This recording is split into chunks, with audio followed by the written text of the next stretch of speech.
Evening, Colin. I was reading an old programme. You could say I was having a wombling Merry Christmas. Oh, a wobbly Merry There Christmas you go. to you. Look, there you go. 100th anniversary one as well. There you go. Oh, right, okay. Memories in there. Wimbledon against Port Vale. Those were the days, Cole. Yeah, I believe it. Yeah. There you go. Before we start, I'll tell you, this was the lineup. See how many you remember, right? Okay. Hans Sagers in goal. Yeah, remember him. Remember him? Part of the goalkeeping union. I'd expect you to know that, Cole. Just saying. Keith Cole. Yeah, I remember Keith. Yeah, he was went manager somewhere. I can't think He where. was. But anyway, yeah. At one point. Oh, yeah. Terry Phelan. Yeah.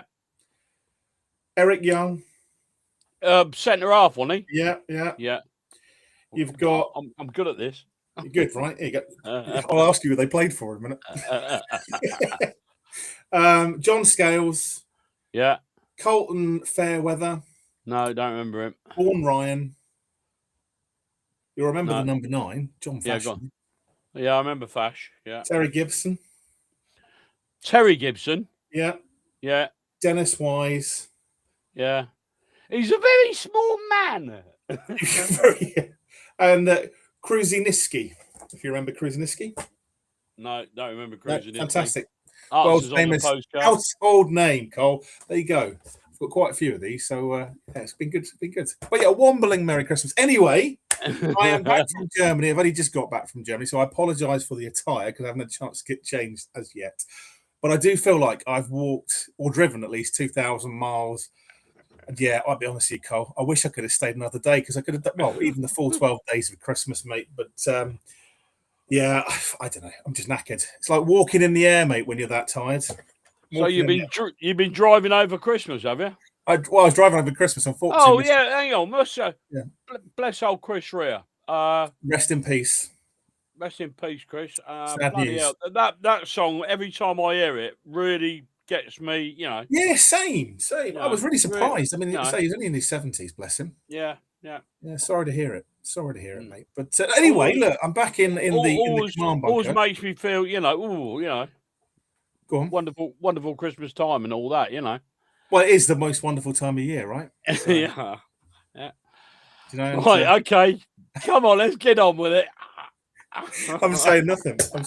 Anyway, how are you? Now I'm back in the command bunker. How's things been? You've been More good? of that later.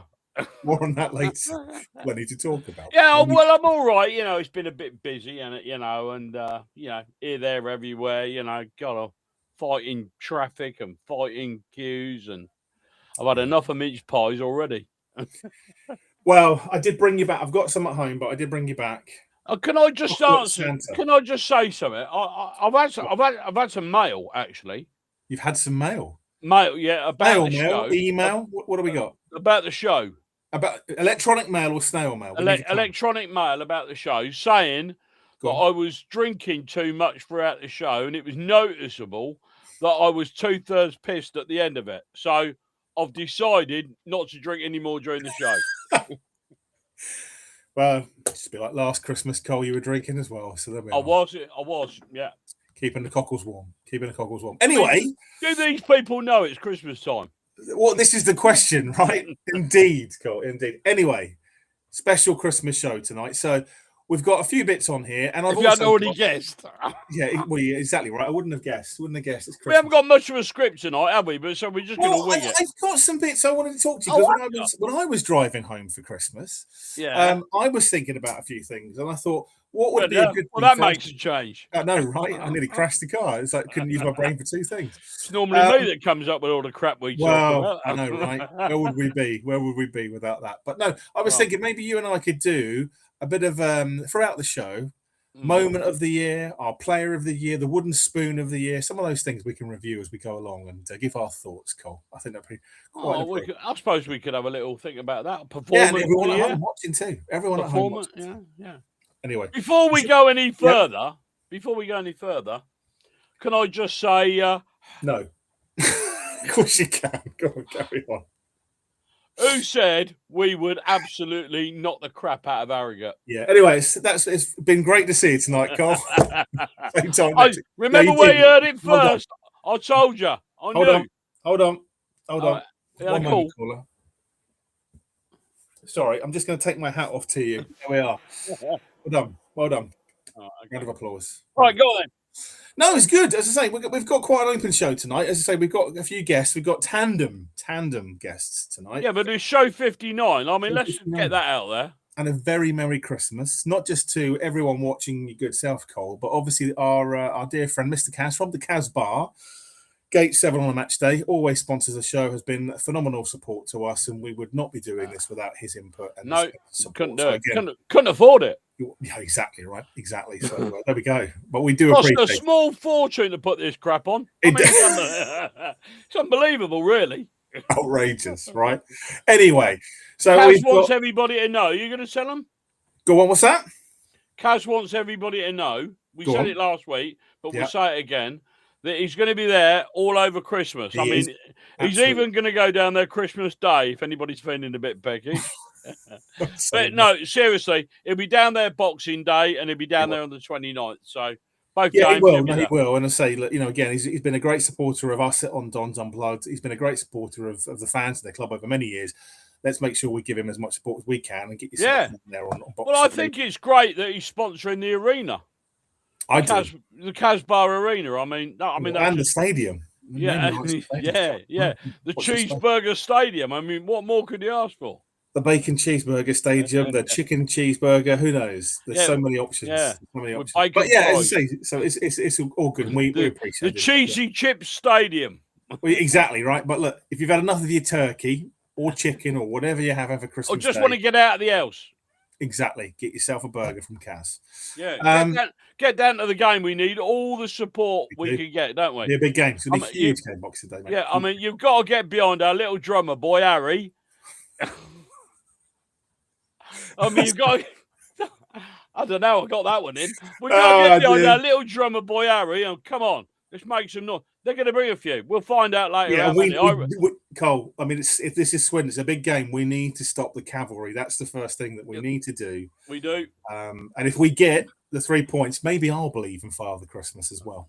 I was thinking it was going to take us all night to do this, but I think we've nearly done the lot now, haven't we? We'll keep going. Anyone else can join in as they're doing the comments as well. Anyway, look, tonight's show, and then we'll get on some hellos and good evenings before we go through. But we do have, obviously, the Luke Payne review. Now, I will mitigate that Luke did do this about half an hour ago, unfortunately, due to commitment. So it was on the fly. So let's see how he is when he's. He wasn't playing tennis, was he? He was at a secure location, Cole. That's what I'm going to say. Secure? A secure location. Yeah, area. He wasn't in my caravan, was he? Well, he may well have been. You never know. But we've got, let's say, the Chris Kamara of the Don's Unplugged. Well, Mr. Luke Payne doing his review. And Luke, thank you so much for doing it at short notice. We appreciate you. You've been our saviour. He is, as always. So it's Saviour's Day. Exactly right. They go mistletoe and wine, Cole. Mistletoe and wine. That's in the green room. Well, indeed. We've got the team talk as well. We've got Chris and Ryan's team talk coming up. Again, a double header for the Swindon and the Notts County game. So again, thank you to Chris and Ryan in advance for that. I do. I like that. I like that bit. I like that. Players going here, there, and everywhere, and I like it. It's a call to action, and again, partway through the actual the team talk, there is a little drummer boy that you'll hear as well. Really? There is, there's the drums you hear. So Harry and the drummers in there. It's in the exit. You listen, you'll hear it. Okay. We've got the preview as well. As I say, look, joking aside, we've got the preview. We've got Adam from Swindon Town podcast, Falls Rush In. We've also got Tom from Notts County Talk as well. So we got both for the double header. That's a cracking name. That is Notts County Talk, isn't it? I know. Must have took them hours to come up with that one.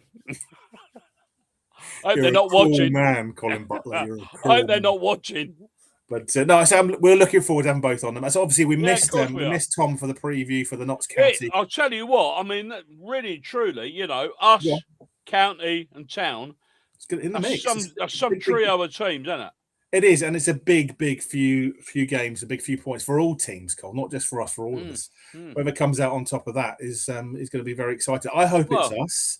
I hope it could be a wonderful time of the year for us. It could be. If we get both of those wins, it could be Saviour's Day all round, Cole. It could be Saviour's Day all round. Unbelievable. Right, okay. Anyway, so we got the double trouble, as we call it, from our view from the other side. So we appreciate what that. happened last Christmas anyway? Did we not? It's been a long while, Cole. It's been a long while. I can't remember. Can anybody tell us what happened last Christmas, our festive fixtures?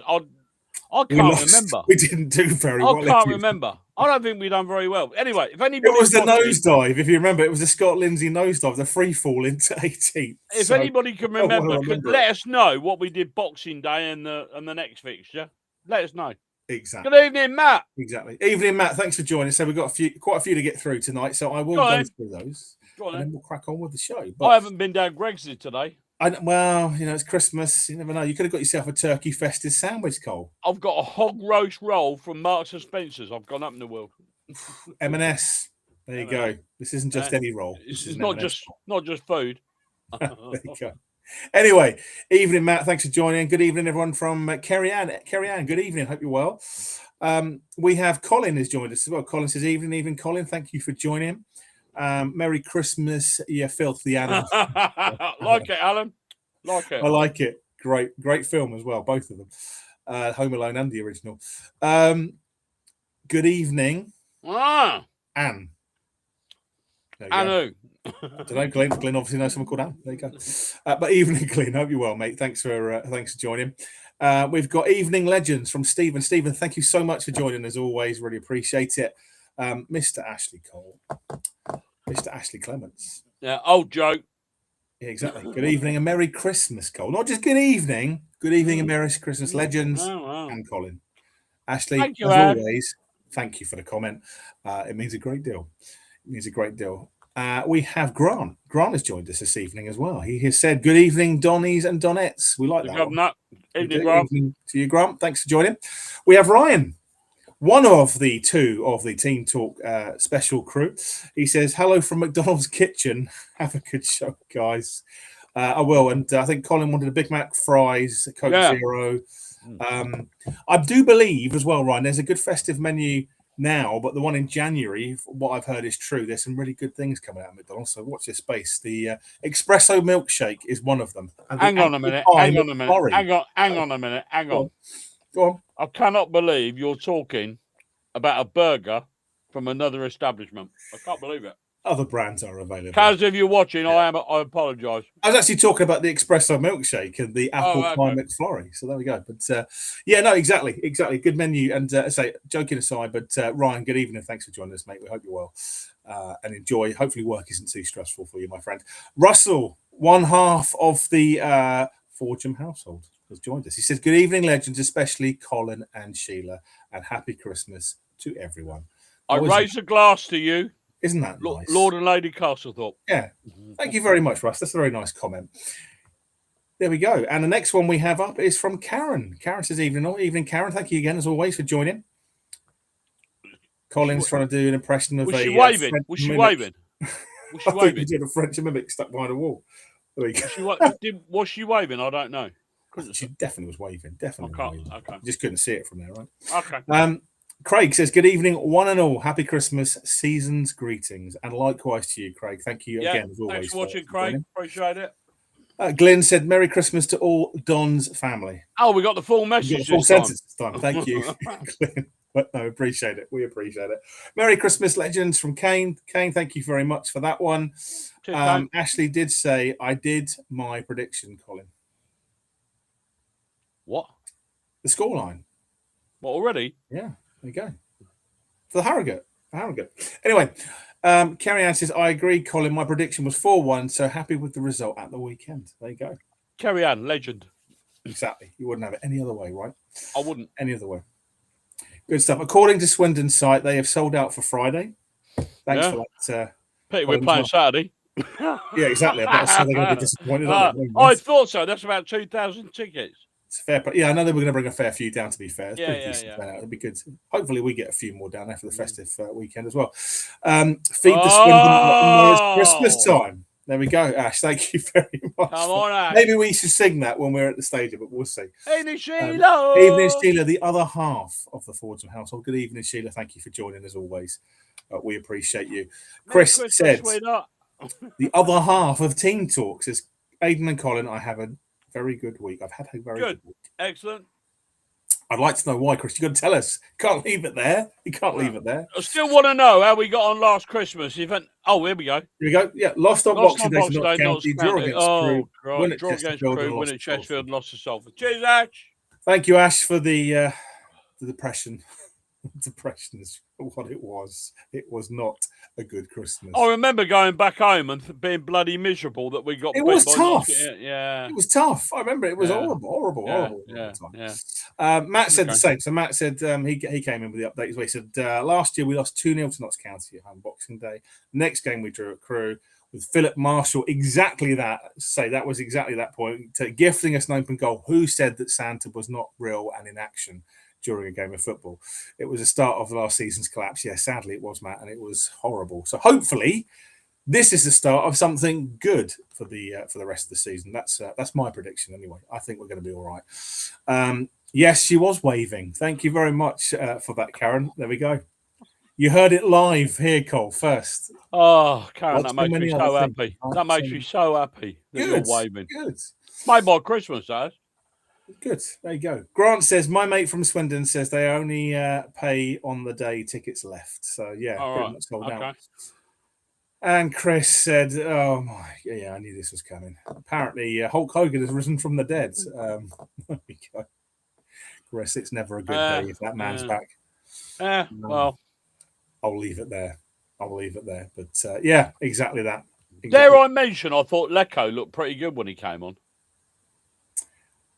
I wish he'd have scored that. Yeah, he did all right. He did all right. Yeah. Like I said to you before, there is a player in there somewhere, Cole. There is a player in there somewhere.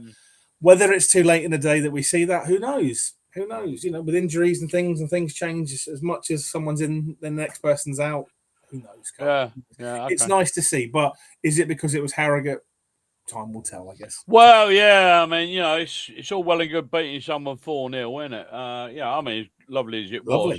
Brilliant. But you know, different gravy this on Friday. Different gravy. It will be a tough test, but it'll be interesting to see how we come out of that. And obviously, we'll talk about predictions a little later on as well. Matt said also it was ironically Dan Cowley that scored. Now I've got a theory about that. Go on. I think when we play County, I really think they're going to fear. Because they give Crowley... I mean, I know Crowley only come on for an handful of minutes up there, but they gave him god-awful shit. I just love... How many times do players ram it down the throats of supporters? You know, come on, Dan Crowley. Start paying your money back. Come on against County and score. And then stand in front of them going... or like that. or like that. Yeah. Or like that. I don't care. Or all of them, Cole. Or all of them. Or a selection of all of them. Or an Alan Smith special. Alan Smith special, yeah. Or a Quality Street mixed box, Cole. A mixed box. Do you remember that when Alan Smith done that? I did, yeah. It's a while back. Sheffield United fans went crackers, didn't they? They did not like it, Cole. They did not like it. I can't think. They don't like it up them. They didn't quite not. Anyway, as I say, the Harrogate game, let's probably start there. So did you want to talk about that now, or do you want to do the Luke Payne on the fly review? I know you're itching to watch it. I'm itching to watch what Luke Payne has produced in thin air. I mean, it's going to be interesting. It is 2 minutes and 31 seconds long. And it was on the fly. Is this going to be like, you know, he was wearing a Christmas jumper as well. Are we going to put this in the Don's Unplugged archive and play it back as our show reel? Our highlights reel at the end of the season highlight reel. There we go. You never know. Okay, go ahead, roll. I will. BT.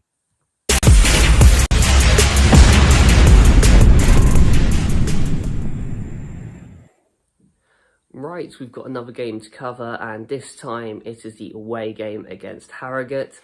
I appreciate I'm not in my normal setting. Literally haven't been home since that last game, so I'm kind of recording on the fly just to make sure that we get you guys some content. But anyway, I've got to say, I wasn't at this game, unfortunately. I'll say it's been a very busy time for me, but I did have a feeling about this game, actually, and... well, we were very, very good, actually. We looked in control from the off, pretty much. It sounded like Will Collar came close a couple of times. Aaron Collins finally off the mark as well. I think that's the big takeaway from this match. Just a couple of goals for him. That gets him off the mark, and that's a huge confidence boost going into a couple of trickier games in Swindon and Notts County, respectively. Obviously, a couple of goals for Gilby as well. and the clean sheet. So what more do you want, really? It's kind of a well-rounded performance.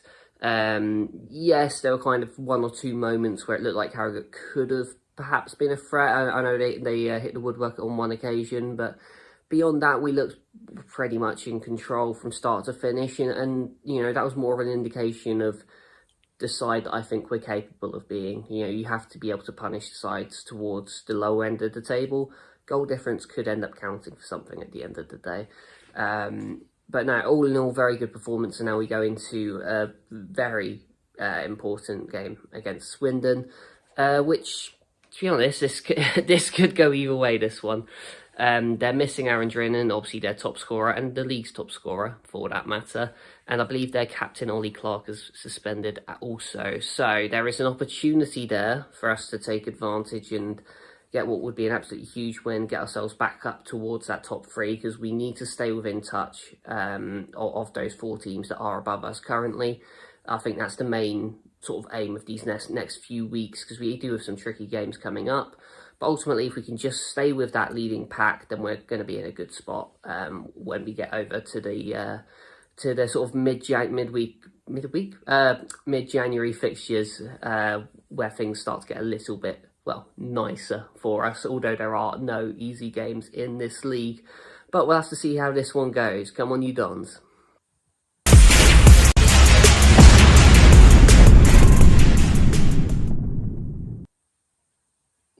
Well, two things come out of that for me. Go on.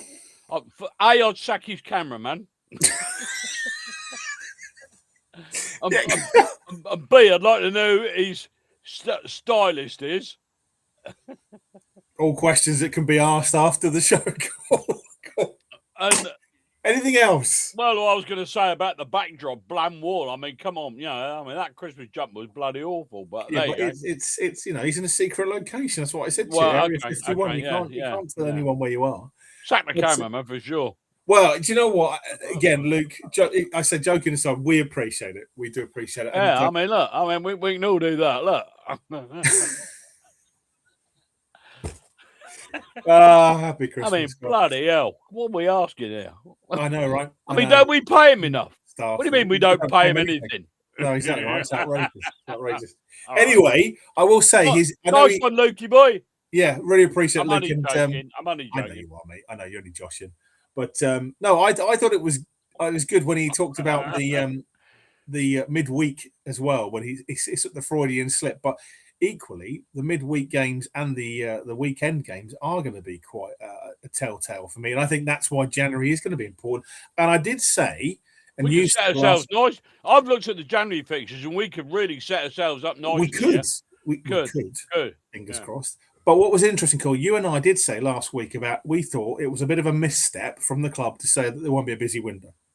Now, what's been interesting, not that I'm saying anyone from the club watches Don's Unplugged, but it was really interesting how the CEO was then live in the press conference saying about that they would be looking for the right kind of player. So it seems there has been a step change. I'm glad you're watching, Neil. I mean, if you want to know what's going on in the club, just give us a shout. Give us a shout. We'll let you know. We let it go that the stadium was going to be sponsored. We did. And then somebody said it's exclusive. Exclusive 3 days later, yeah. Cracking, right? Yeah, that's exclusive, isn't it? But no, it's. I thought it was interesting because again, I always think it's really. What's the word, Cole? Hello? Foolhardy. Yeah, all right, Neil. All right, we won't slag you off again. All right, mate. Yeah, nice one. All right. Yeah. Matt Dennis, January the 2nd. All right, okay. All right, we won't sell no one. Cheers, mate.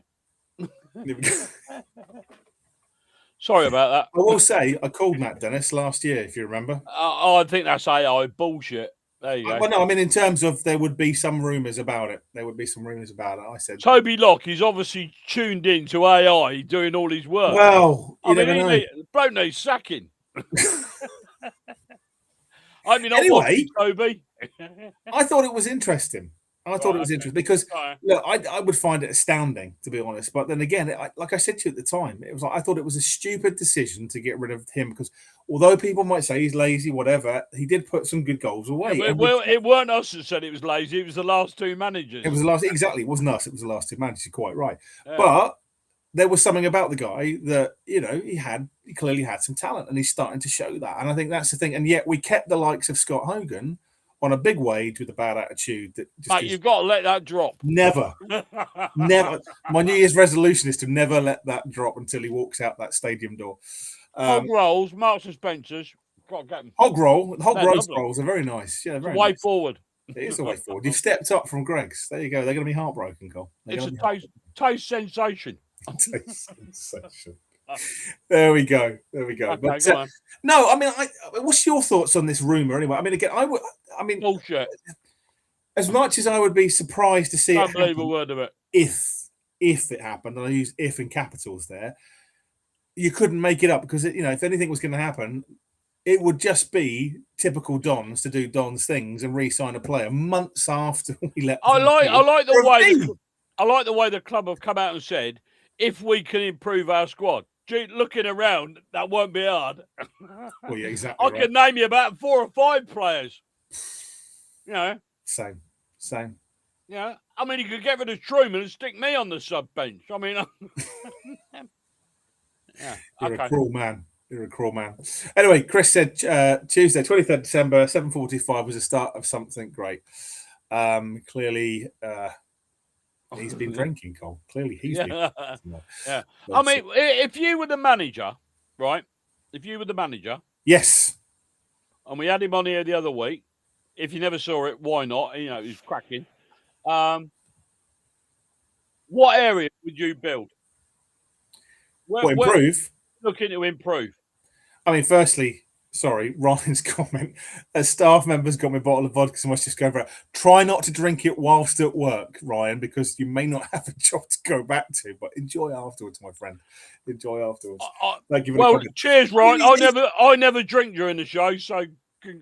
Yeah, I mean, for me, Cole, I think I've said to you week in, week out, it's the defensive midfield for me. I just feel like that is something that we're still missing. And again, there are games, not every game, but there are games where you need to change it up and you need a midfield enforcer. And I think as good as we are in midfield, and that's not to take away from the players that we've got, I feel we've got depth, but I don't think we've got balance. Relying on Kane Thompson Summers for a bit of brutality ain't the best place to be. Well, it's not just that. It's as I say, I think he's done really well and he's come on. He has come on, but you can't just rely on that alone. You need options. And I think like we've got options in certain areas and other areas I just feel like we haven't got that. And I think to be fair, like even Warney said that when we were on the show, and he was with us. There are certain places and certain things I'm sure he would love to do. He's not going to tell glass is miraculously filled up. Fantastic. Is it almost like Vom Fass or is it on tap, Cole? So yeah, I mean, for me, it's. I'll tell you two.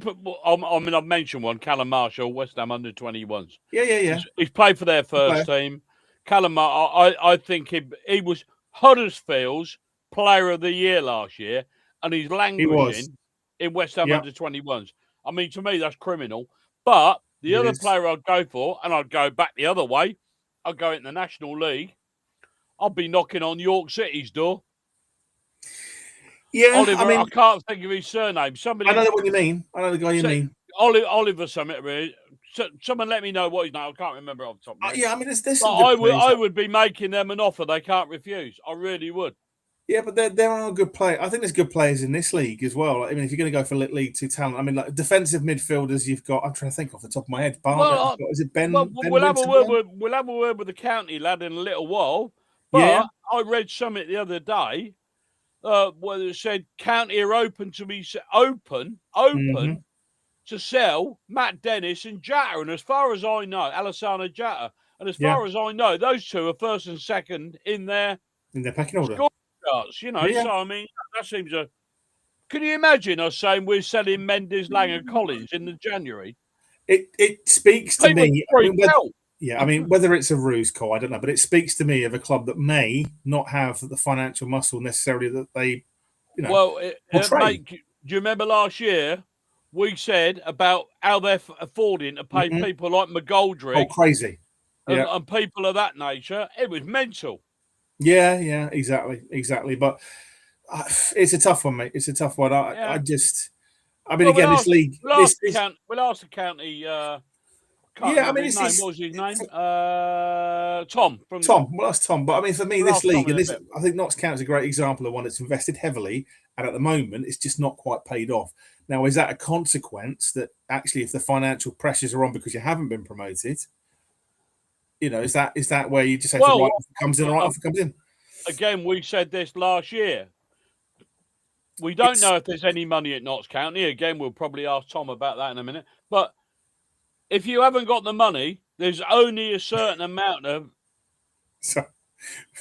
Yeah. Very true. I like that. I like that. Yeah. I like that a lot. I mean, we were saying like teams like County who probably haven't got the money that some clubs have got. They're probably a bit bigger than some, but there's only so long that you can sustain that level of payment to try and get up.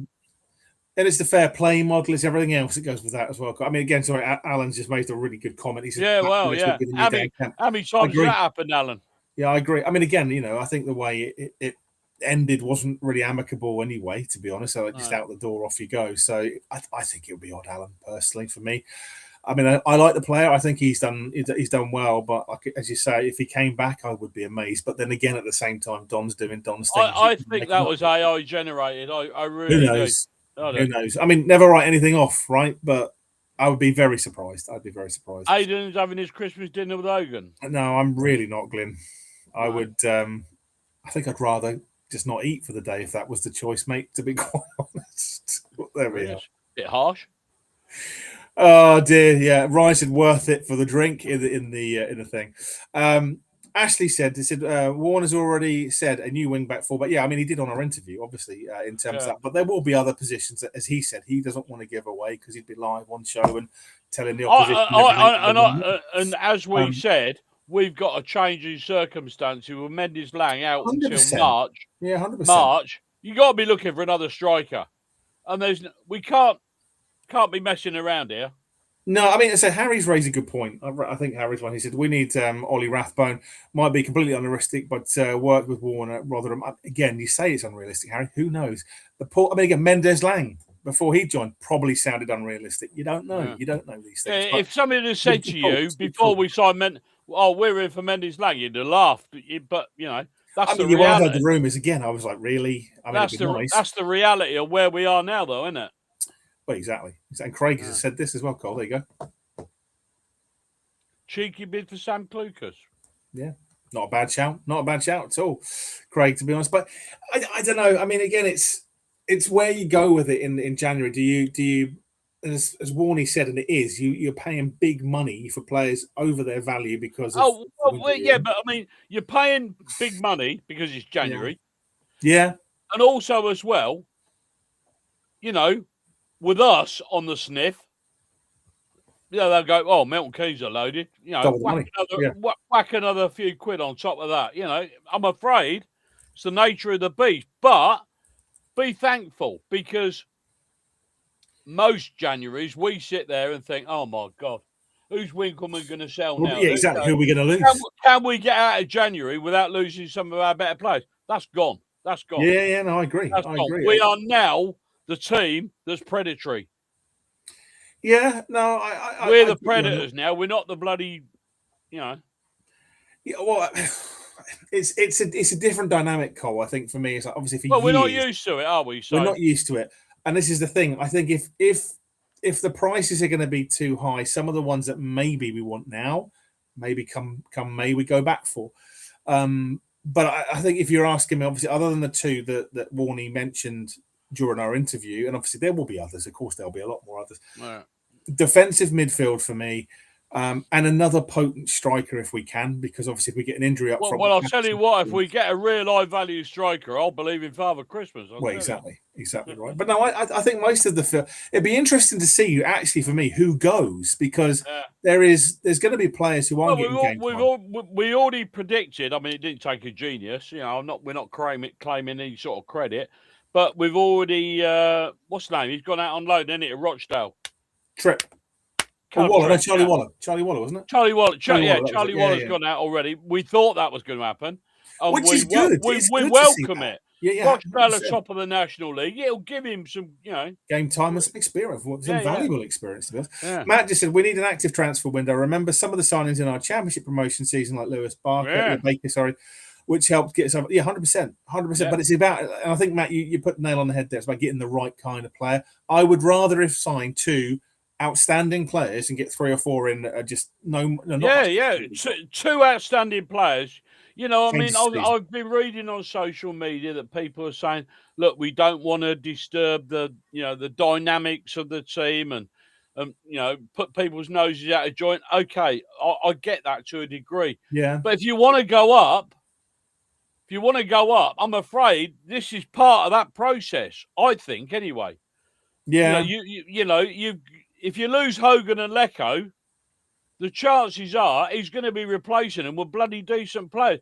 Would you be upset? Ask yourself a question. Yeah, would you be upset if Hogan and Lecco left in January? Well, you know my feelings on Hogan. Well, no. What about you, lot? Yeah. Would anybody be upset if Hogan and Lecco was sold or loaned out? Not even that, Cole. I mean, even if they would just let go on a free, I mean, it frees up the wages and the spaces. That's the thing that's important at this point. Yeah. And again, I don't mean this in a gloaty way at all, because it's not. But with the money we've now got, we can afford to just let some of those players go that won't get the game time if we need to. I know it's not nice, but if it means opening the space for a player that could make a hell of an impact, I don't think letting them 2 go and replacing them with somebody considerably better would disturb the force or the dynamic or whatever you want to call it. Yeah, no, absolutely. So Jeff bang on the money. Well done. I couldn't agree with Jeff. Waste of wages, just an absolute, and a lot of money. And I won't go into all of it, but again, like you and I both know from behind the scenes, he's on an exceptional amount of money for doing not very much. And I don't think one of the previous administration signings, so overhang from the Pete Winkleman era, but definitely one. If he was playing every week and banging goals in, it's a different story, but he's not, and his attitude is dreadful. It's just dreadful. That's why I've got issue. Not so much about the playing, but the fact that. And let's be honest. Yeah, there you go. Matt's agreed with us. But there you go. I mean, 100%. Let's be honest. Hogan's a bit of a sick note. It's unfortunate, Yeah. And well, Jeff reckons Crowley's going for sure. Who knows? I mean, Crowley's an interesting one, right? I think that's one of those. I mean, if an offer comes in, you've got to look at it. I think, Jeff, that's fair. Would I want to see him go? I think he could offer us something, but he's not getting the game time. And let's just remember Liam Kelly last season. 100%. Exactly my point. He had a year. I can remember people booing him off the pitch when he got subbed. And now look at him. He's one of the first people you would pick. I thought on Saturday he was superb. I mean, Harrogate didn't offer a lot, but the way he was moving the ball about, well, I thought he was moving the ball a bit foggy, really. Yeah, well, he could have picked up and thrown he's been a different level. Well, we know that he's been a different level this season, and I think that's for Crowley. I think if Crowley got an opportunity, maybe that could be the case. So, not one I would be happy to see go on loan. No, I wouldn't be happy to see Crowley. I'd keep Crowley. I'd keep him. Yeah, we know he can play like that. Yeah. But that's the thing. I mean, if we're going to let people go out the door, I would say a loan is fair because you've got the option to bring him back. See, what we're not thinking about is, does Crowley want to stop? Well, from what I know and others know, obviously with Von and everyone, the player sponsor, was speaking to the guy. He's very set and very happy here. I think he really wants to push into the team, and that's really good attitude. It's a really good attitude. One thing I wouldn't do, I wouldn't loan him out to one of our rivals in League Two. No chance. No chance. No chance. I'd rather sit on him. It cost me $6,000 a week or something. Yeah, I mean, again, he's someone I'd bring on. If we get injuries, he could become critical later part of the season. You just don't know. But I think I left Alan's comment up for a minute because he said it's not Hogan and Lecco leaving that would upset me, but if 2 new forwards come in considerably better, then it may upset Rush, Collins, and Padson. I mean, I kind of understand where you're coming from, Alan. My point on that is tough. At the end of the day, if someone's going to come in and out, get into that team because they're better than you, you've got to raise your game. Yeah, you've got to raise your game. And I think actually, if anything, it seems to me, outside looking in, that a lot of the team have got the right attitude. So I think if those players come in, it would just push them to be better. Right. And I think that's exactly what you want. And I think there's going to be, like you say, not every player's going to play every game. So there's going to be a part to play for the whole squad over the season. There always is. But I take the point. But I think that from what Warney said and from speaking to a few others, the attitude of the players, except the likes of Hogan, everyone seems on point and very much together. So I would hope that wouldn't be the case, but I would hope it would just push them to be better than they already are. Well, you'd hope so, wouldn't it? Yeah, you would hope so. I mean, if they think they're going to sit there on that amount of money, you just cruise through the season. Oh, there's nobody good enough. Yeah, bloody hell. Thank you for that, Colin. I appreciate it. So let Hogan join a team somewhere far away. I believe. Yeah, up in Scotland. Well, you never know. You could go and see my Wiser in the Iranian league. He thought he was too good for League Two, but we'll leave it there. That was another one with a terrible attitude, but that's not. Thanks, Russ, Hogan and Lecco, total rubbish and won't be missed. Could not agree more on the Hogan point. Lecco, I still feel there's a player there somewhere, Russ, but I don't think we're ever going to see him at Don's, unfortunately. But I hope if he does go, he goes on to better things because he's a good lad. He's got a good attitude. Just not worked out for him. Chris said, I think we need Max Dean style sign. Yeah, I agree with that. Prem Academy player who can develop into a talent but can do a job.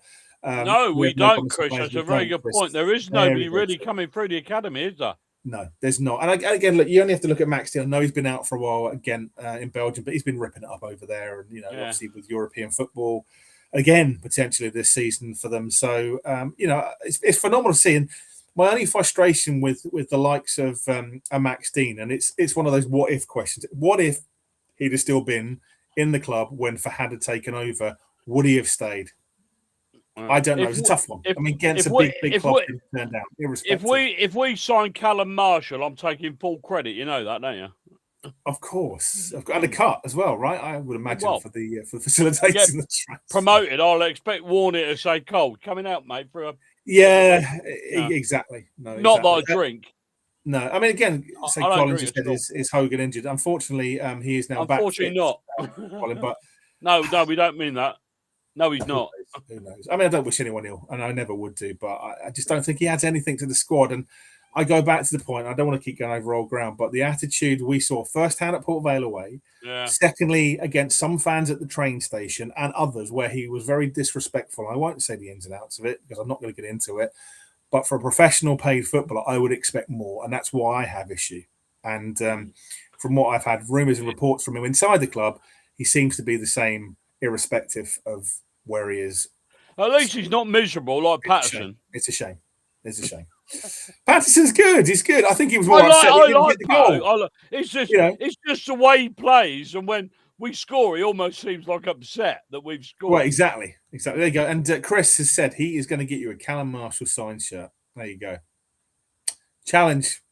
Make sure he gets it. I like him. We'll bring it on. I know he's a good player. We've had some good loans over the years. He scored 2 goals against us in that drubbing they gave us in the Timu Cup. Yeah. Well, with their very, very young goalkeeper that joined. Yeah, that young Fabianski. I don't know whether he'll make it in the game, but I don't know. He looks like a promising young talent, right? But it's just I thought he looked very promising. Incredible. I like a good young goalkeeper, and not in that way. Exactly right. Exactly. But no, I don't look no. Sure. Well, less of that. Right, okay.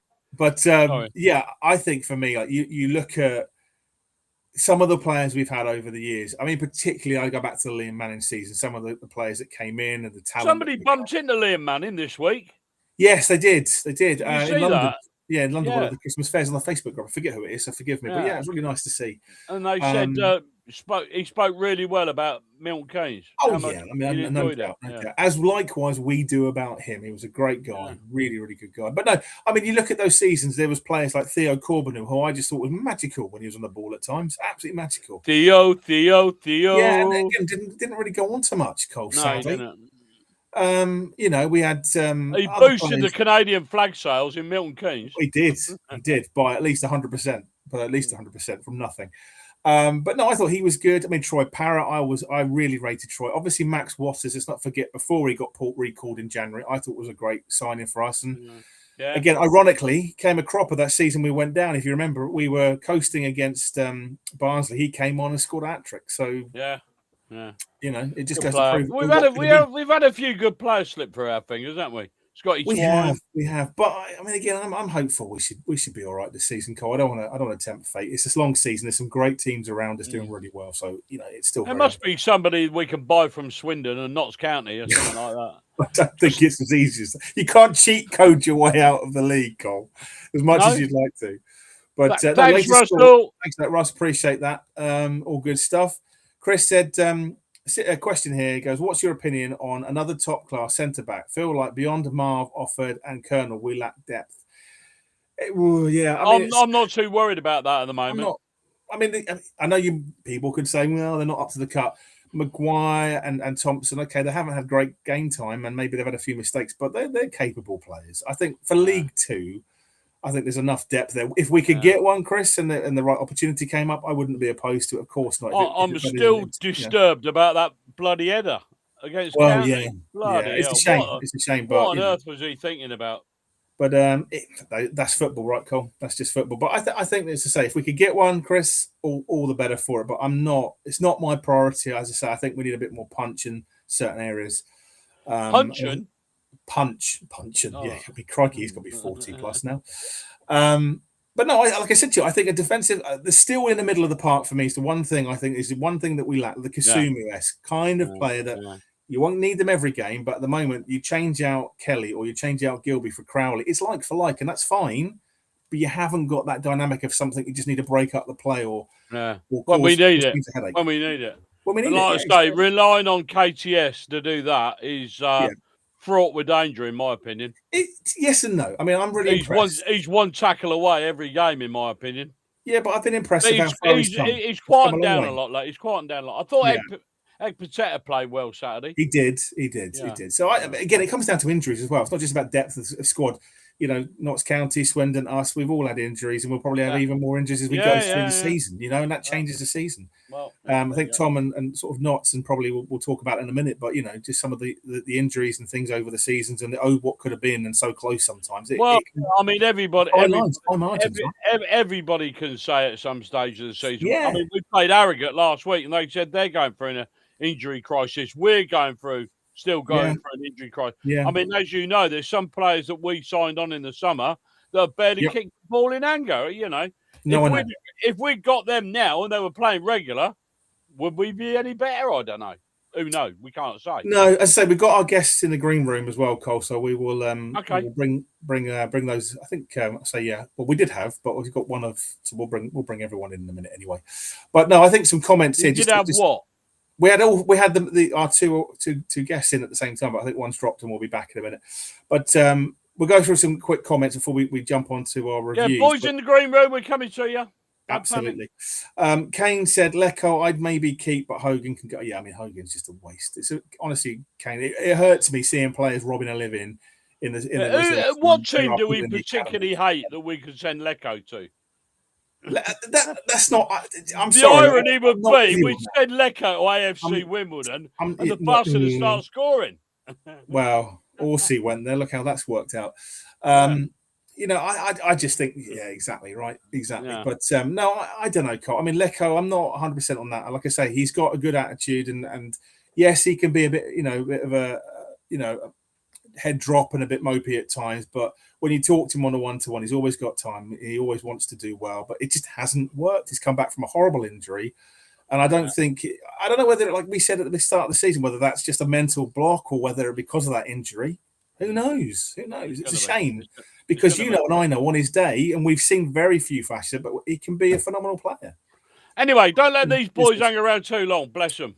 So a couple more comments. We've got Craig says, I think KTS is too inconsistent currently. He needs first team football on loan where he can start every week.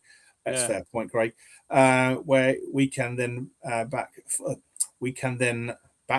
him. Backfill, I presume you mean by that, which is fine. Really? Yeah, potentially, but we need depth before we can. I think that position is not one we want to loan out until we've got cover ultimately. Evening all, sorry, out on the piss. Enjoy your Christmas. See you Boxing Day. Thank you, Chris, and enjoy yours too. Hope you're well, mate. And thanks for jumping into wishes. Awful language. I'm saying nothing. Last comment I'll say before we move on, but Jan ambitions for me, new centre-back. Thompson seems to be looking forward to you reading this out. A central defensive midfielder, someone like Rathbone or, Vim or Yogathan. Oh, I did a Chris Kamara, I'm pronouncing it wrong. Who was on loan last year and another attacking player. Yeah, I'm not too this. Nobody's told me who that guy is from York City yet. I want to know. Yeah, I forget the lad's name. He's done really well in the National League. Ollie Summit, I think. Ollie Summit. Ollie's, yeah, escapes I me. guess might know. Chris said, if you could re-sign one player, who would you have let go last 3 years? Who would it be? I mean, again, it's got to be Max Dean. Scott Twine, come on. Scott Twine, Max Dean. There you go. Next question. Yeah, there you go. There's two. Ash has said as well, and then we've finished all our comments for the moment, and said another high-seeded player out in the darts. There you go. Who's that? Righty. Righty went out, didn't he? And going or whatever his name. I don't know. Anyway, there we go. I would say, Righty. Yeah, there we go. Oh God! Hi lads, Bomber Harris is nice to see you there as well. Thank you, Arthur, for joining. And then Chris has just said, "Jog on, Colin. I know the missus, and she will get you." He knows my missus. I'm saying nothing. Really? Ollie Pierce, thank you, Harry. That's the Thanks, guy. Thanks, Harry. Thanks. That's what we right, get a guest on, please. Anyway, yes, we'll move on. So we have a few guests joining us. So let me just a few, but we've got one at the moment, and another one. Do you want me to move up a bit? You could do. There you go. But we've got Woody from Swindon from Falls Rushing Podcast. So Woody, thank you so much for joining us tonight. And notice the dartboard in the background as well on that theme of who is the high-seeded player, Woody, that's gone out? We haven't been told. Are you Adam? Yes. Sorry, Woody, as most people call me. I'm hoping you can hear me all right because the stream. Yeah, I'm going to turn my volume down because you're very loud. Oh, sorry. Yeah, the platform wasn't recognising my microphone, so I've had to do a little bit of configuration. But before you start, Woody, Danny Nelpert that's gone. I'm a little bit concerned about that shirt behind you on the wall. That one?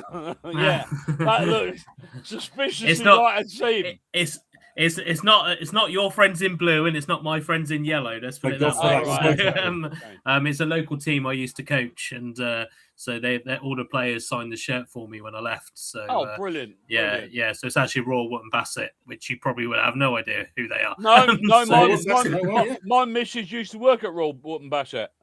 Oh, there we go then. There we go. Yeah, she used to work for a company called Plantronics. Yeah, okay, yeah. Because you always used to say, I've got to go to RWB. I went, really? Yeah.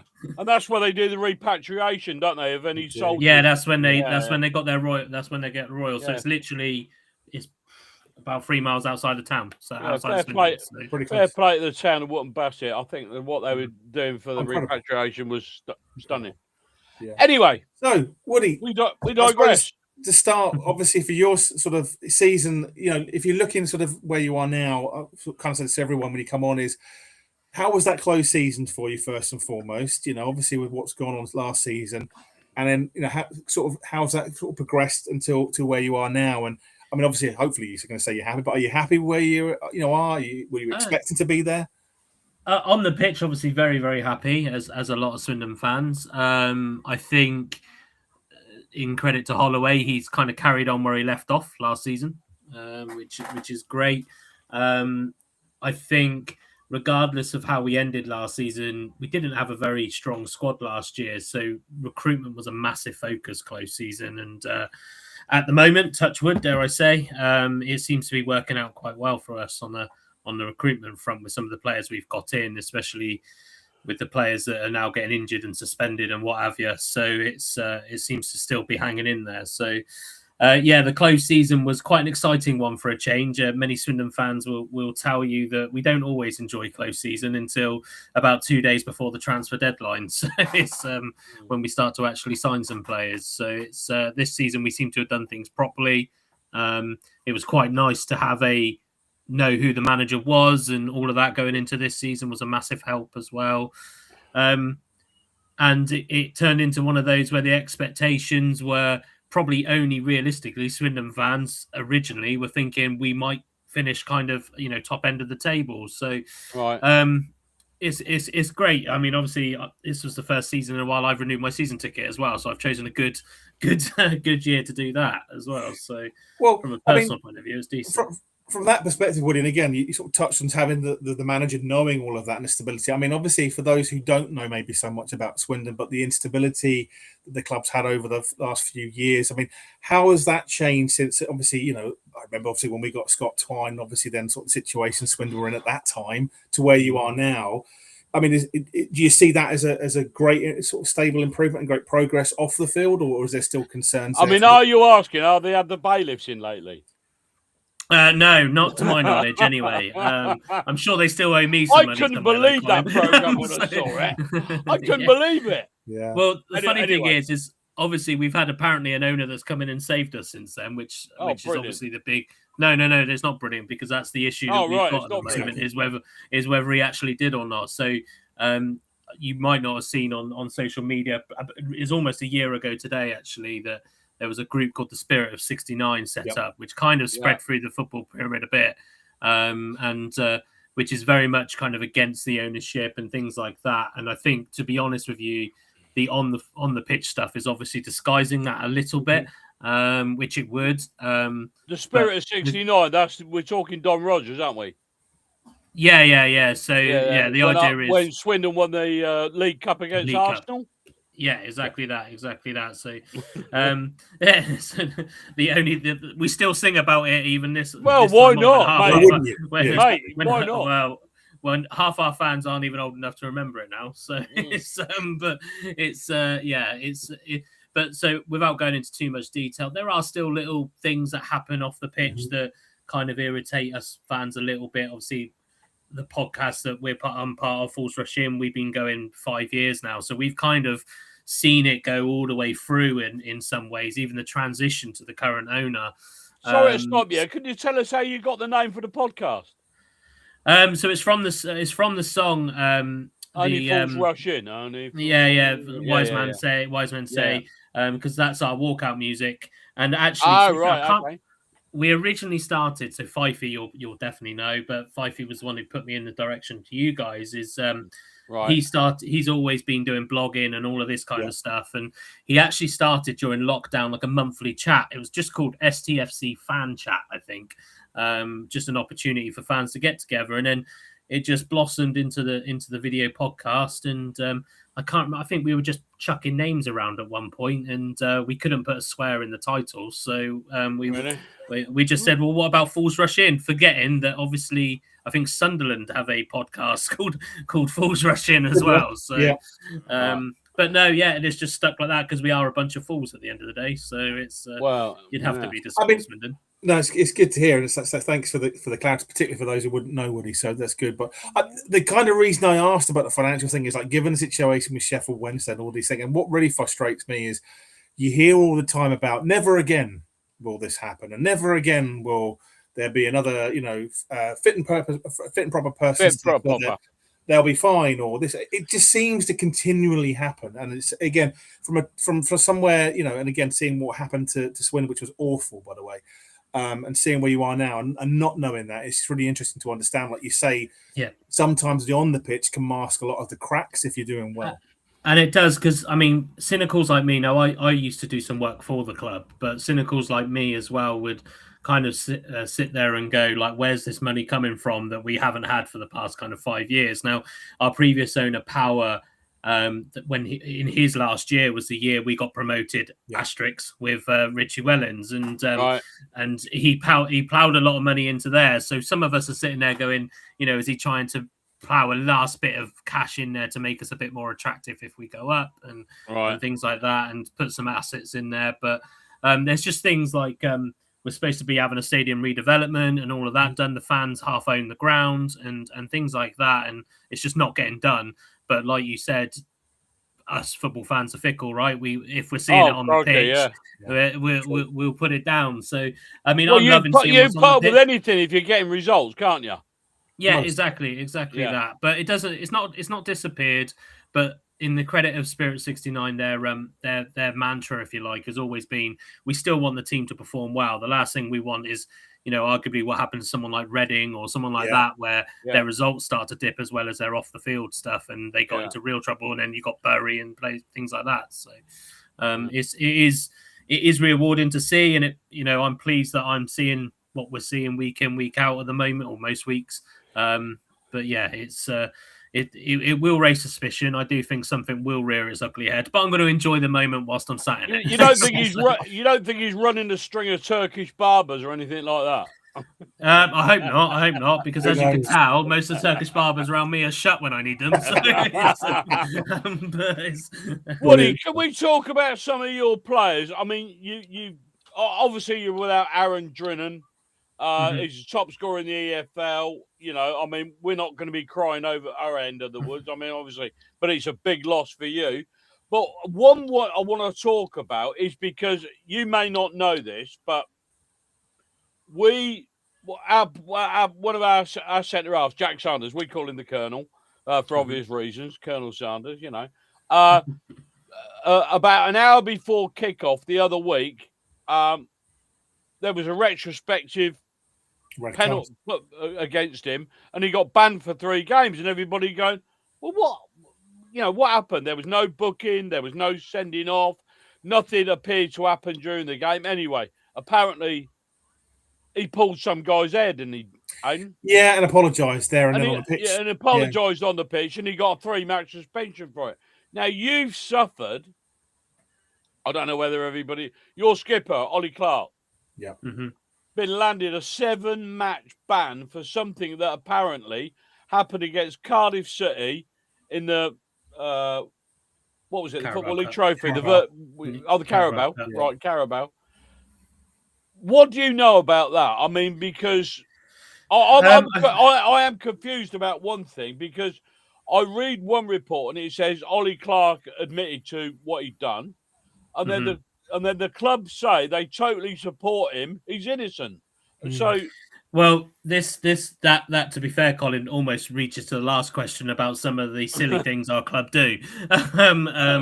So there's not. To be fair, there's not been too much release about it. There was rumours at the time. There was a lot of rumours at the time that he had punched one of our own players. Really? Yeah, apparently there was a bit of a disagreement, but we don't know that for fact. But what we believe is it was something that was said to one of the Cardiff players. I don't know if it was said twice during the game, which is alleged to be racism. Something about Welsh being Welsh. It says in improper manner and or using indecent behaviour.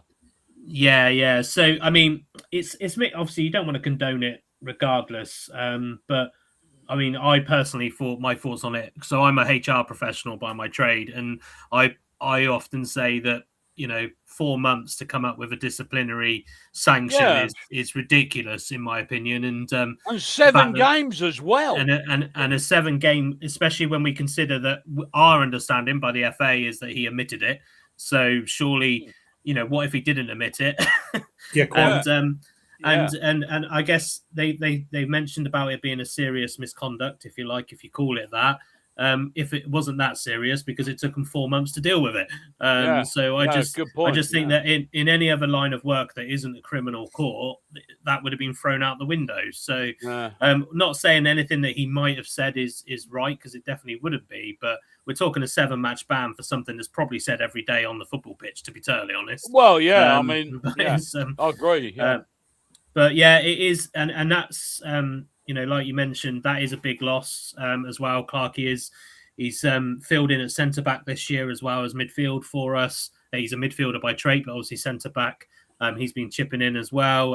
He's a leader on the pitch, bit like I guess kind of a Steven Gerrard, not much of a yeller, but very much a lead by example type player. But obviously we didn't have him on Saturday. We didn't have Drinan on Saturday. We didn't have a bad result, so I think that maybe reflects back on that recruitment piece as well, in terms of how we done. Did you beat Crawley? Was it Crawley you beat? Yeah. We beat Crawley. Crawley absolutely dominated us for similar to when Mr. Lindsay was at your place, and I think it was at 4-0 or 4, whatever it was when you beat us. And Holloway allegedly said he'd never come up against that formation before, which a guy with 1,000 games concerns me. But Lindsay Ball was very much in effect again on Saturday. They had a lot of possession. Probably deserved to get something out of the game. But I think maybe the mentality, I guess is probably the right term, that Holloway has kind of installed, got us over the line. Right. Yeah. Speaking of players as well, I've got a comment here for you as well, Woody. So let's bring it up, but it's here. So it says even though, what's Woody's thoughts on? Is it Tabor? I can never pronounce that. Tabor, yeah. Tabor stepped up from a local non-league club, Amersham, now getting game time. So, again, how have you rated him so far? Well, my thoughts are he doesn't get enough game time. And I think that's the thoughts of quite a lot of the fan base now. He's a menace. He hasn't found that goal yet. He did go on loan to Bath City for a little, for about a month and a half, I think it was. He did get a goal for them. He does feel like one of those players that once he does get a goal in the professional game, he will get a few. I like him a lot. I saw him pre-season. He was banging goals in for us pre-season. But I think the problem is that trust element of the fact that he has jumped. I can't remember what Amersham, the same level as I think Bassett men's almost. So we're talking he's jumped almost 7 levels up. So he's a young lad. We were talking about this on our recording yesterday that I think they were worried that somebody else was going to sign him. If I'm brutally honest, it does feel like it was a bit like that. I like him. I always say with strikers, you can't give them 10 minutes at the end of a game and expect them to make a difference. No. So I'd like to see him play more. I would have thought that the Drinan suspension would see him play more because he's quite similar to Drinan in the way he plays. He's very aggressive in the press. He'll chase after everything. He'll be a menace. But I think part of the problem that we had was we signed a lone striker called Prince Will Abetiem. I can't pronounce his surname. Long surname. And he's terrible. But we got him on loan from Southampton, and I think we've almost been obliged to play him ahead of Tabor. So hence Tabor going on loan, and but although that being said, Tabor did come on Saturday ahead of him. So maybe things are turning on that. Now we're getting to January. Right, so you've Aaron Drinnan's not playing, or however you pronounced it. So I can't remember how you said it. Drinnan? I think everybody says it differently. Now we met him once, and I'm sure he said it was Drinan, but now ever since then everybody said Drinnan. So I'll take either. I'll take whichever. Okay, all right. So you're relying on Ollie Palmer, is that right? A little bit. Yes, yeah. So now you can imagine how we feel about Ollie Palmer, can't you? Yeah. Well, I just think that my problem. So you're probably talking to the right person though, because I'm not the biggest fan of Ollie Palmer, to be totally honest. Right. He does a job. Don't get me wrong, and he has pitched in every. Obviously, he scored the penalty on Saturday, but he for me, it was a bit of a. I feel like it's a bit of an overglorified signing in some ways. I don't feel that he's had the impact. He came from Wrexham, didn't he? Yeah, and I don't feel he's had the impact that we thought he would have. Now, he is probably one that splits the fan base quite down the middle in some ways. Right. But he wasn't a massive goal scorer even before. But obviously, Palmer was brought in to arguably replace Harry Smith for the season, and so yeah, it was. He's not a bad player. We all know that he's not a bad player. Well, he's been a pain in the arse against us before. Yeah. So he's and you see elements of his game, but at the moment I'm settling with him because Drinan's out and Glatzel's just fallen out of form a little bit. Well, he's not out of form, but he's just not scoring goals. So yeah, he'll do for now, but I'm not as excited about him as some Swindon fans were. I say, Woody, on that point, I mean, obviously for the outsiders looking and don't know, but I mean, how did that all come about with Palmer? Was that sort of Holloway's sort of target, or was it just one of those happenstance? He wasn't mentioned minus the odd rumor, the odd rumor. Exactly. So I mean, it probably was the Holloway effect a little bit. He is a good talker, Holloway. He is a good player manager in terms of in terms of managing profiles. And so if there's anybody, most League Two sides managers, they could probably manage Ollie Palmer. It's probably him. Obviously, he's led to us also allegedly getting Tafazorli over the line as well. Was apparently partly down to Palmer as well. So because they're best mates off the pitch or something. So yeah, it's it was a bit of a surprise because we were, as Swindon fans, we were a little bit panicky when Harry Smith got injured. That being said, the game after Harry Smith got injured was probably the best game we've played this season and probably the best football we've played this season. I think that was the 3-0 win away to... No, we played at home first and I think we won 3-0 or something and the football was brilliant. But it's maybe losing that vocal point a little bit, but then Palmer took a couple of weeks to edge in and stuff like that. So he really did just come out of nowhere, in all honesty. Like I say, you say about the Holloway effect. Sorry, I've got another tongue-in-cheek question here from Josh, and it is a bit tongue-in-cheek. But speaking of Holloway, he says, does Woody believe that Holloway's thoughts and potential exorcism led to the club's good form? That's a great question because I used to train at the Beversbrook, and I can tell you now that the haunted ghost is the last of the problems up there. There's a lot more problems at the Beversbrook, but that was a funny moment. But that's Holloway, isn't it? I think one thing I love about him, he does go on and on and on and on, but I do love these little philosophies of life he comes up with, and he's amused us all over the years, hasn't he? Yeah, exactly. I remember when he said, "What have you changed, Paul?" Paul, what am I going on about? Ian, what have you changed, Ian? To change the bad running results? He said the bus driver. I remember that was a few years ago. Tell me, Woody. You said you recorded your podcast last night. What is the general feeling about losing people like Drennan, like your skipper, and facing us on Boxing Day? Is there any concern there? Never a better time to play you, is there? But I think for us or for you, a bit of both probably. It's going to be a 0-0 draw, knowing our luck. Yeah. But yeah, I think if we hadn't got the result that we did on Saturday against the Grain, I know a couple of us were a bit more confident as a result of that. I think you've got the likelihoods of the squad being quite decent. Like I said earlier, because I feel the squad's quite good. I think the confidence is there. Ollie Clark, when we look at players like Ollie Clark, he was a little bit in and out every now and then anyway, because he is a bit injury prone. He is a bit made of glass. But my biggest worry, and I'm sure we'll talk about, my biggest worry is our current midfield, because I got a feeling it'll be the same midfield Boxing Day, as we've played, probably for the last 3 or 4 games now. And It just wonders, with the way that Holloway sets us out in terms of that high pressing football, that high energy football, are they going to be able to do it not only for Boxing Day after the rest, but you've then got the 3 games afterwards within 9 days. So yeah, it is exciting.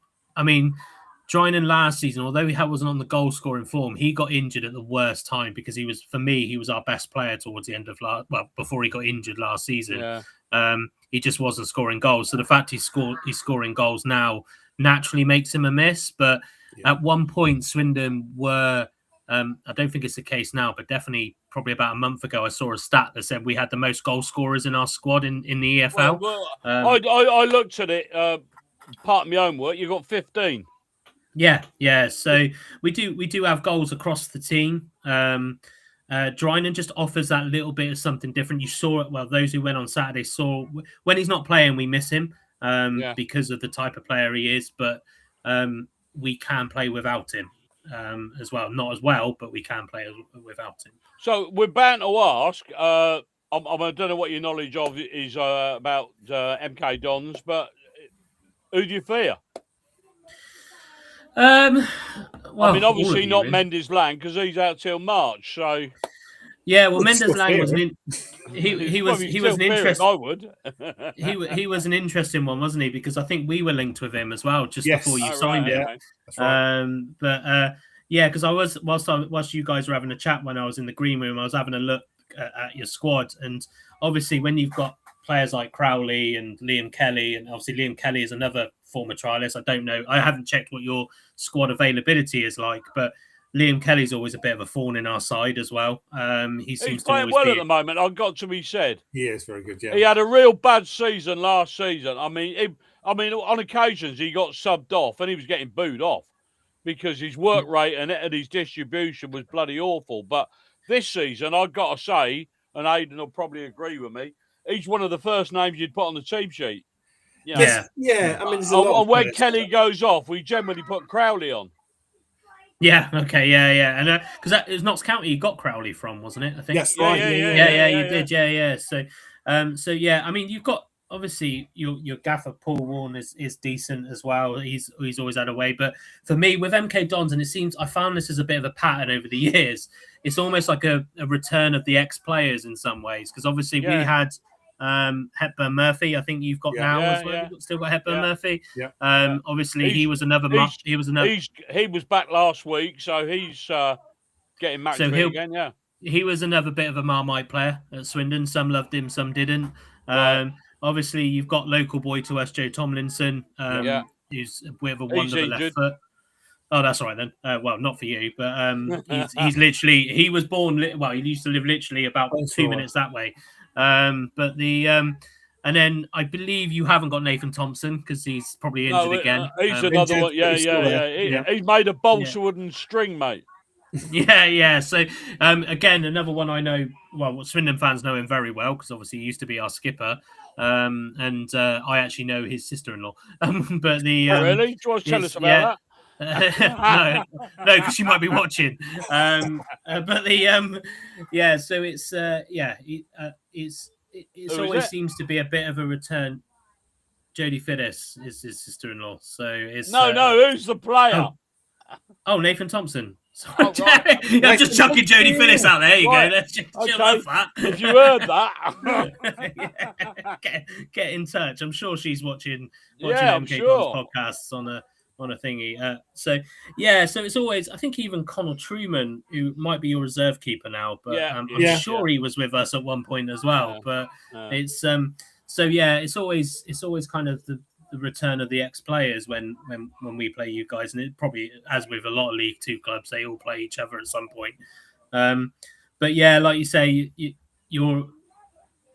it's been very mixed over the past few years. Obviously, we did have a positive result in the Football League Trophy, but neither side really had a full strength side out. So it's nowhere near. I did think it was quite funny because I was reading your social media pages, and they were bigging up that result, and I was going, really? We were playing kids and sick notes, weren't we? And pretty much. Yeah, exactly. And obviously we haven't got Drynan today. I keep saying today and tomorrow, Boxing Day. We haven't got Drynan, so and he was responsible for 3 of those goals. So it's but yeah, no, I think I'll let you into a secret. I backed Swindon that night. Oh, did you? Easiest money I've ever made. I knew what team we were putting out. I couldn't get down the bookies quick enough. Yeah, exactly. And I think a lot of people did, to be fair, because they knew that Swindon needed. I think we needed 2 goals. We needed to beat you by 2 goals. And then when I saw who we were putting out, I thought, bloody hell. Yeah, but it was dead rubber for us. This is going to be a massacre. Yeah. So, I mean, our side wasn't great that day, to be fair, with the exception of the likes of Drynan. But again, but I think in your credit as well, because obviously you had the kids to play, it is probably a benefit to the squad that I've mentioned a few times already, the squad that we've got is that we could put out our B team. Well, maybe not now because half of them are injured, but we could put out our B team and it still be a very competitive team. Whereas this time last season, i.e. when we came to you and you beat us, when Harry Smith went off and threw a strop, we had 2 18-year-olds on the bench or whatever. So it's just the difference now is unbelievable. Yeah, I know what you mean, mate. I mean, last season we were looking at our bench and it was more like a creche than a bench. Half of them were cuddling teddy bears. But I mean, again, that's the thing, right? It's like last season was like that, Cole. This season's been a little bit like that to a lesser extent, but we've lost key players at the wrong times. For like Swindon, this is where, for me, and again, would I'd love to get your insight on this, is like where this January transfer window almost becomes a really critical thing for all teams in any league, really. But I mean, for us, with the loss of Mendes Lang and Tomlinson and a few others to long-term injury, it can have a big impact, particularly on that promotion run. Obviously, the same run that Swindon are in as well. So, how do you see the window from a Swindon perspective? Do you think there's going to be reinforcements coming in? Do you think you need any areas done and covered? I think it's going to be the loans that are going to do us. I mean, hopefully Finley Munro doesn't get recalled by Aston Villa, but they seem to be playing all right at the moment. Well, so he's one of your top assisters, isn't he? Yeah. I think, to be fair, I'd argue he's one of the best left-sided players in the league at the moment, but he should be. Villa will call him back. So there's again, it's one of those things that's chucking around. Will Villa call him back to send him on loan to a League One club? We've seen that before. But I don't know if that would benefit him, because I think a lot of clubs sometimes will look at it and go, well, he's winning games, he's potentially going to have a promotion on his record, and he's playing 90 minutes a week. So I'm hoping. I mean, I've said, we were talking about this subject on Monday, that the possibility of him staying is probably more than likely than we think. Right. But obviously, like I say, it all falls down to the loans. We got Tom Wilson-Brown from Leicester. He was our best defender, and then he got injured. Now it's up in the air what happens with his injury, because there's rumours saying he might not be back till mid-February. And then you think, is he going to be worth not sending him back and not backfilling him with another centre back? So yeah, it's a couple of those. Like I say, I wouldn't be surprised if Prince Will, the guy I was talking about earlier, I wouldn't be surprised if he goes back, because I think, again, I don't think he's good enough. So I think we'll either look to change that loan player around. The lads always destroy me because I always forget who else we've got on loan. But but I think it'll be the low market. I think a lot of our wage budget's probably gone in terms of general wages. So or I'd be very surprised if it isn't. But then Holloway does reassure us that the chairman has told him, or the owner has told him, that whatever you need, we'll help you get it. So, but I think it will. It does restrict you a little bit, though, doesn't it? I'm not gloating or anything like that, but I mean, we're in a position. I don't know whether you heard us talking off air, that we're in a position now where we've never had money before. We're like kids in a sweet shop as fans. We're like you may have heard me say, in January, we're normally sitting there, and for the days of January, we're sitting there thinking, oh my God, who's he going to sell now? And it was like that. And now the roles are reversed, and we're thinking to ourselves, well, if we desperately want a centre forward, we'll go out and get one, Well, the interesting dynamic as well, to Woody's point as well, Collins, we've not really used or utilised that much the loan. No, we haven't. We haven't. Which I think sometimes can be high risk, high reward, because if you've got a loan player that's a duff, you can send them back. You can cancel the contract. Yeah, and I think that's the advantage of those making those loan moves in August, isn't it? I mean, one example of that is Knight Labelle. We got Jamie Knight Labelle from Bristol City, and for a month ago, he was really struggling. But over the last kind of 3 or 4 games, he's probably been one of our best players again. He's the most improved. So it's a case of, will he be recalled? Because he was playing League One football before as well. So again, another one we got on loan at the same time, which I think was a bit of a panic loan signing, was Adam Murphy.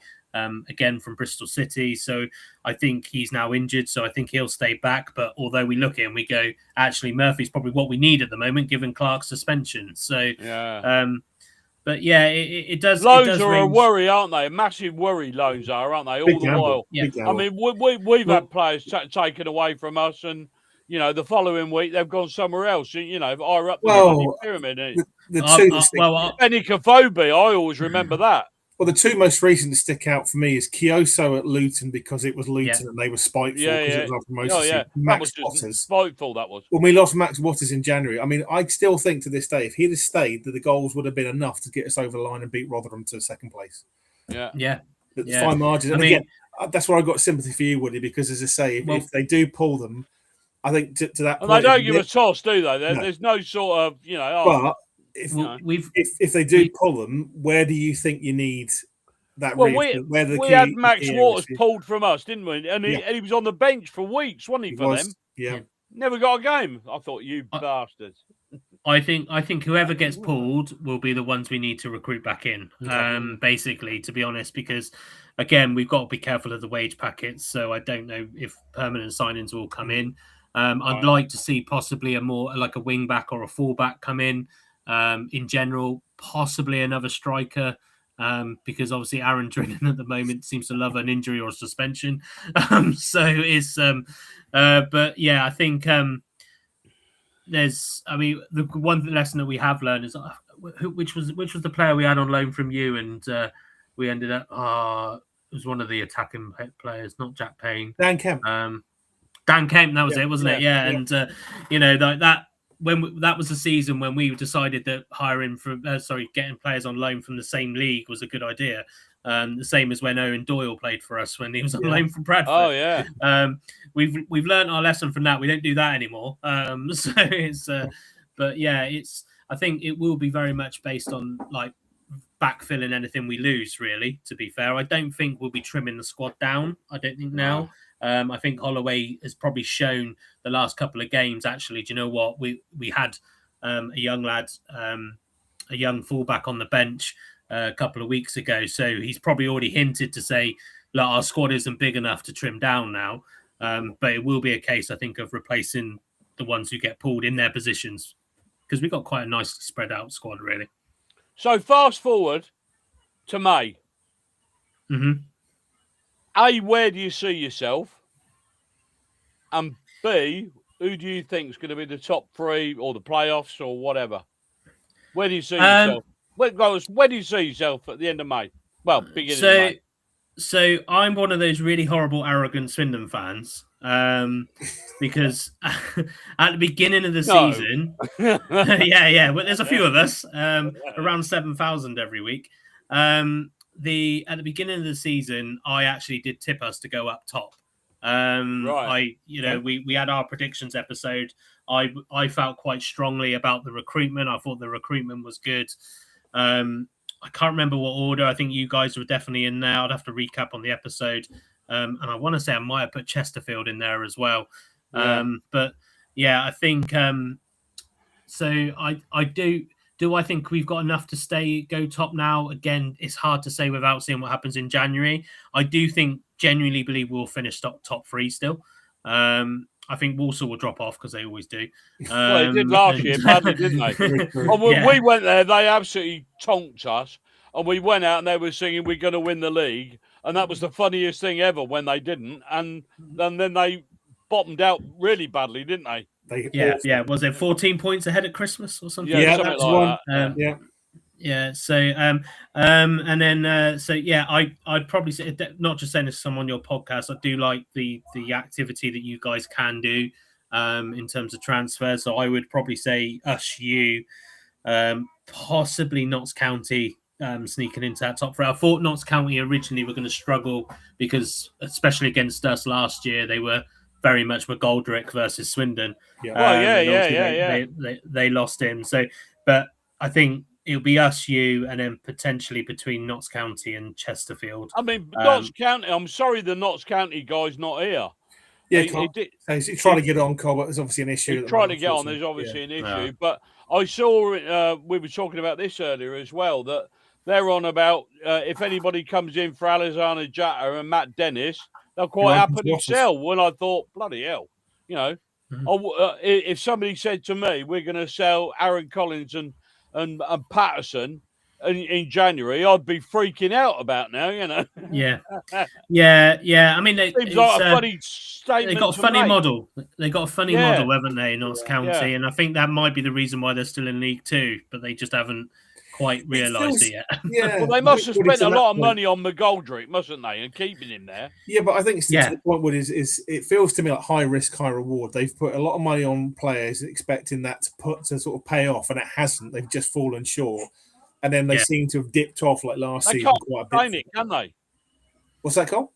They can't sustain that sort of. No, I mean, this is your operating model. I think it's what he said. It's a weird one, but you need sustainability. And I mean, it's easier said than done at some places. But if you bring in players through and get in the likes of McGoldrick, it's like, okay, great, you've got McGoldrick, but who else is coming into that squad? Well, like you just said, Woody, it was McGoldrick versus Swindon, Yeah, exactly. So, but yeah, I think, I mean, obviously Bromley have decided. There you go, County Dons and Bromley from Colin Giddins. Have you played Bromley yet? Horrible team. Yes. Bloody horrible team. Horrible I team. think we play lost to against. them. Horrible team to play. There you go. Tom said he's listening, guys, but there was a problem receiving the link. Apologies. No problem at all. And I appreciate that, Tom. And sorry. But Tom, again, feel free to put comments on and we will stick them up. We will stick them up. Cole, ask your question to Tom because he's listening in. So there you go. Ask a question to Tom. You were asking a question about County. Well, what Woody said, they've got, appears to us, a strange model that they're coming out in December saying they're quite prepared to sell Matt Dennis and Alessandro Jatta. I mean, it's odd. Again, I don't know the ins and outs. Like I said, I'd be freaking out if Paul Ward come out and said, Patterson and Collins are for sale. Come on. Is it just malicious media talk? Again, let us know, Tom, if you can. What's the situation there? Is that's the bit I'd love to understand because for me, County's squad is I've always seen them as one of the top sides in League Two. When we came down, it was one that I sort of felt that I generally thought they'd go up when Wrexham went up. To be honest, and it just seemed to not happen, unfortunately for them. But even this season, I felt this is probably the season because. And no disrespect to League Two. And again, I don't know how you feel, Woody, about this, but most seasons there's been a few teams you think, but this season seems to be quite an open league. There's too many teams I feel like that about now. Yeah. It's definitely swings and roundabouts this season, isn't it? Oh. It's I think, and I stand corrected. We did beat Bromley 2-0 at home. I just don't remember it. Trinan scored that day in Palmer. I did do a fact check, but it's definitely more open. I don't like the statement necessarily that the league is crapper. I don't really like that statement. I think I think a lot of the squads are stronger this year. Yeah, exactly. You look at. I mean, you asked me earlier. I generally think this might be Salford's year for the playoffs. I think they finally might. I think they've been hanging around so much recently, and I think they might tip the playoffs for me. But it's when you look at, I've just got the table up now. Obviously, the top two, us and Walsall, we're behind them on goal difference, and then there's 3 points separating the next four, and all of this. So it's kind of there doesn't seem to be a breakaway at the moment. And this is my point, Cole. I mean, this is what I'm saying. This year it feels a lot more open. There are teams, and I wouldn't sell it as 3. There's probably. I think it's going to start sorting itself out at the end of January, myself. Yeah, I think for me, though, right down to Cambridge is pretty much where I see any of those teams go on a run. They go up. Yeah. Well, I said on yesterday that the next 4 games for Swindon are very, very important. Because, crikey, for everybody, really. Well, for everybody because everybody's doing unless you do Port County or Harrogate. So. But it's and the reason being is because not all team, the top 5 teams, not all of them are going to win the next 4 games. So it's a case of if one of those teams in the top 6 can kind of get maybe even 8 or 9 points out of the next 4 games before we go into the middle of January and the FA Cup break, it's huge because that could create a gap at the top, and that's when you start to look at your runaways. Yeah. I mean, for me, can we put that comment back I will up? do. I was about to come on to that, but I think for me, I reviewed it at the start of the season, like you would, and sort of like what are the teams that I thought would go up. I had Swindon there or thereabouts. Had Walsall thinking they'd probably got enough to do it this time, although I'm not convinced at the moment, even though they are running, not say running away, but top of the league. And Notts County. So I think for me, depending on January, because I think January hinges on a lot for all, like you said, whether loans are recalled, players brought in, what that looks like at the end of January for all teams. But at the moment, based on what I can see, I think I can see it being us, your good selves, and Notts County will be the 3 ultimately that will surface out. Which would have made for a great show. That'd be fantastic. He sorted his audio issues out. Exactly right. Exactly. Our man from Notts County on. He's written Tom's something put anyway. a comment here. He said, "I've heard some serious interest in Jatta, but the offer would have been absolutely huge. I don't know why we released that information about our willing to sell them, really." And that's the thing. That's what I just find odd. It's like you're in a position where you can potentially, be there or thereabouts, and you want to push on, and it's almost like a red flag to a red rag to a bull. I mean, how does Jatta and Matt Dennis feel about that? It seems mad. How does Jatta and Dennis feel about that? Sorry, Cole? How does Jatta and Dennis feel about that? I don't know. How I'd feel about it, I don't know. As a player, I mean, when he says huge money, Tom, what do you mean by huge money? I mean, what every we player's talking? got a price, of course. That What, yeah, I mean, but what we talking? Huge money. That's what I want to know. But I mean, the other thing, Tom, if whilst you're listening, the one thing that we've had on a rumor mill, which again, it's one I've just it beggars belief. Don's doing Don's things, as I say. But I just Matt missed Dennis, it, Tom. Yeah, Matt Dennis released, and I called it. I say when it happened, I said it's a stupid thing to do. He was a good player to keep in the squad. Obviously, gone on Carlisle, gone to Notts County, and done really well. But there's a rumor that Matt Dennis could be a bid from us to get him back from a player we got rid of months ago. You couldn't make this stuff up. So, have you heard that, Tom, from a Notts County perspective? And if so, what's your thoughts on it? Because it just beggars belief to me. But and I want to know what huge money is for Jatta. Well, Tom's just come back with another comment. He said, on the McGoldrick talk, we're a far better team without him. I'd agree with that 100%. Last season, everyone just gave him the ball and we had no other plan. It sounds like the Scott Lindsay effect for us last season, Cole. This year, we have 4 or 5 quality players that can contribute. Yeah, and sometimes, I mean, not to compare apples and onions, but you look at Man United when they got Ronaldo back, it all was just about him. And like sometimes you can have that one player that just takes the balance and sort of the mentality out of the dressing room. Well, I said earlier, didn't I? As soon as we lost Harry Smith, we started playing decent football. Because we weren't necessarily hoofing it to him all the time. Although I questioned it, but did you see that north of 1 million? Good money for it, so you can't lock it.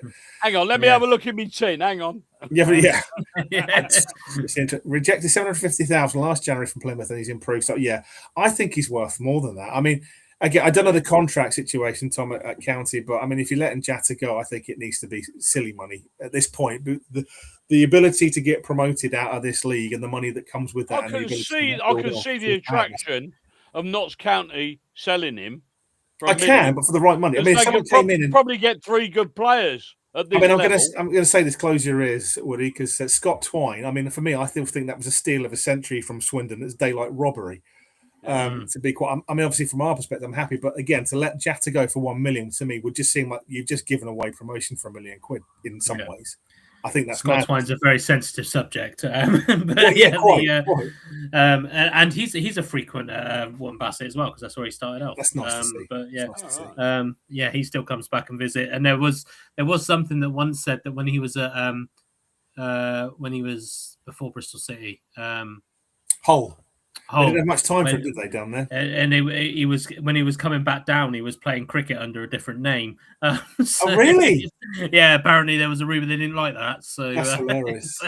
I know a few Hull fans have no time from him at all, Woody, because I don't know if it doesn't work out. I think he'll still get match fit. But I'm probably like you. I'm so pleased to see him do well at City. I hope he goes on to better things. I just feel like when he was at Burnley, he just never got the opportunity because of the injury, sadly. No. Yeah, exactly. Anyway, you've talked about where you think you're going to finish. Tom, where do you think you're going to finish? Where do you think you're going to finish? Actually, Tom, give us your top 4. Give us your top 4. Give us your top 3, 4 playoffs, whatever you like. I want the top 4 because I want to know who's going up and who's the one that's going to fall into the playoffs. I want to know as well, Tom. Do you fear Danny Crowley on Boxing Day? I reckon he owes you. No, sorry, on the 29th, I beg your pardon. We're playing you can do it on Boxing Day, but we'll play in Swindon. Woody, come on, let's have a prediction of you for Boxing Day. We'll do it as well. I'm actually, given the injury problems you sound like you're having as well, I'm feeling a little bit more confident. I have to admit, we're only joking. We haven't really got any injuries. Yeah, that's it. Don't worry, I'm not feeding anything back. Is that Ian? Yeah, mate, I've got some inside info for you. He'll know it anyway. Oh, probably. But the oh my God, 1 MK. Hold on, I haven't finished yet. 2 knots. If this is not free Swindon Town, I'm going off this. Hold on, I'm just going to say I'm going to do number 4 first. Oh, that's not a bad shout. And then. Boom. I'll take it. If it gets us out of the league, I'll take it. Although Tom's given me my favourite one of the day, he reckons 18th. Yeah. Nice one. For that reason, Notts County can go up. Thank you, Tom. Nice one. I still want to comment off you about Danny Crowley, Tom.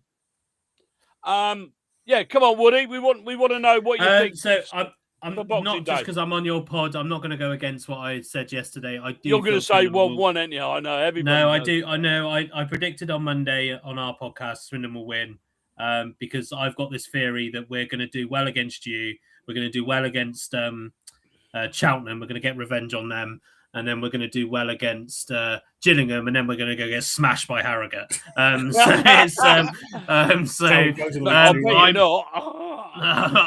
to go. I do think without Drinan, like I say, we have got goals elsewhere in the team, so I'm going to go.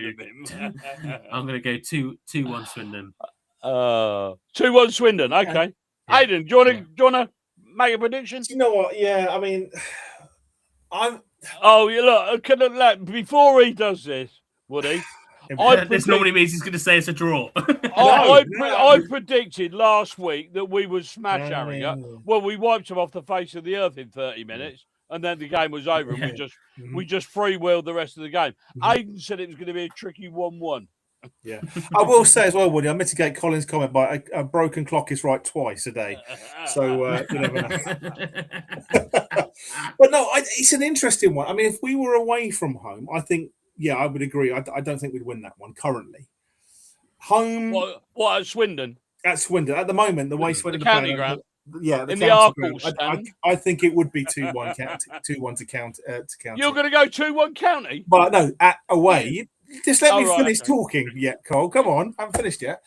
I sat there and I've been thinking long and hard about this one because it's an exciting game because I think for us, and again, our dynamic is we've got your good selves and we've then got obviously County again on the return. So if we got maximum points from that does change the dynamic somewhat in the top three. Yeah. If we lose both of those, it cuts us adrift. So there's a lot hinging on the next two games for us particularly. So I can't see us wanting to lose this game. So I think that we're going to go out there and do everything we can first not to lose it. That doesn't mean I think we're going to get a draw. I think you're going to go for the high press that you always do with Holloway. And I don't know. If Drennan was playing, or Drinan, however you pronounce it, if he was playing, I'd be more concerned. I think probably going to be a tight game, but I think it would be 2-1 us. And I think just on the balance that we're at home, you've got a couple of key players out. I think maybe because we've got Aaron Collins has just come back from us. Obviously, he came from Bolton and scored against Harrogate. I think he's coming into a bit of form. If he can take that momentum into the game and be up for it, which no doubt he will, I think we can probably just about scrape it at home. But it's going to be a damn good watch for any neutral. It better be because that's a lot of sucking up to the family I've had to do to get to that game on Boxing Day. The good news for you, Woody, is that Aidan's never right. I've been right twice this season so far, Cole. Been right twice so far.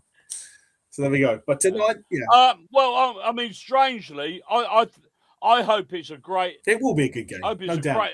My bloody screen's just gone down. I will talk about the county result in a minute. Obviously, I know Tom's not here, but Tom, give us your prediction as well and what you think. Yeah. Come on, Tom, get your prediction. I hope it's a good game of football because we've seen some bloody tragic games of football in the last 2 years. So I'm hoping it is. I would have felt probably different about it if your top scorer and your skipper had been playing. And Collins is back for us, and we got Sanders' suspension has ended, so he's our best centre half. I just think that we're going to have enough in our locker to beat you, but it's going to be. It's got to be a cracking game. Mightily close. I don't think either team will get a clean sheet. So which is interesting because we'll probably have Mabete playing, who went out the squad for a little bit. He's one of our youngsters that we've got, and he's been playing. But in the last 3 games he's played, he's not conceded a goal whilst he's been on the pitch. So yeah, it's going to be quite. So that's going to be quite upsetting. For him it's going to be quite upsetting for him when he comes up against a real team. So it's but that's the trouble, isn't it? It's so difficult.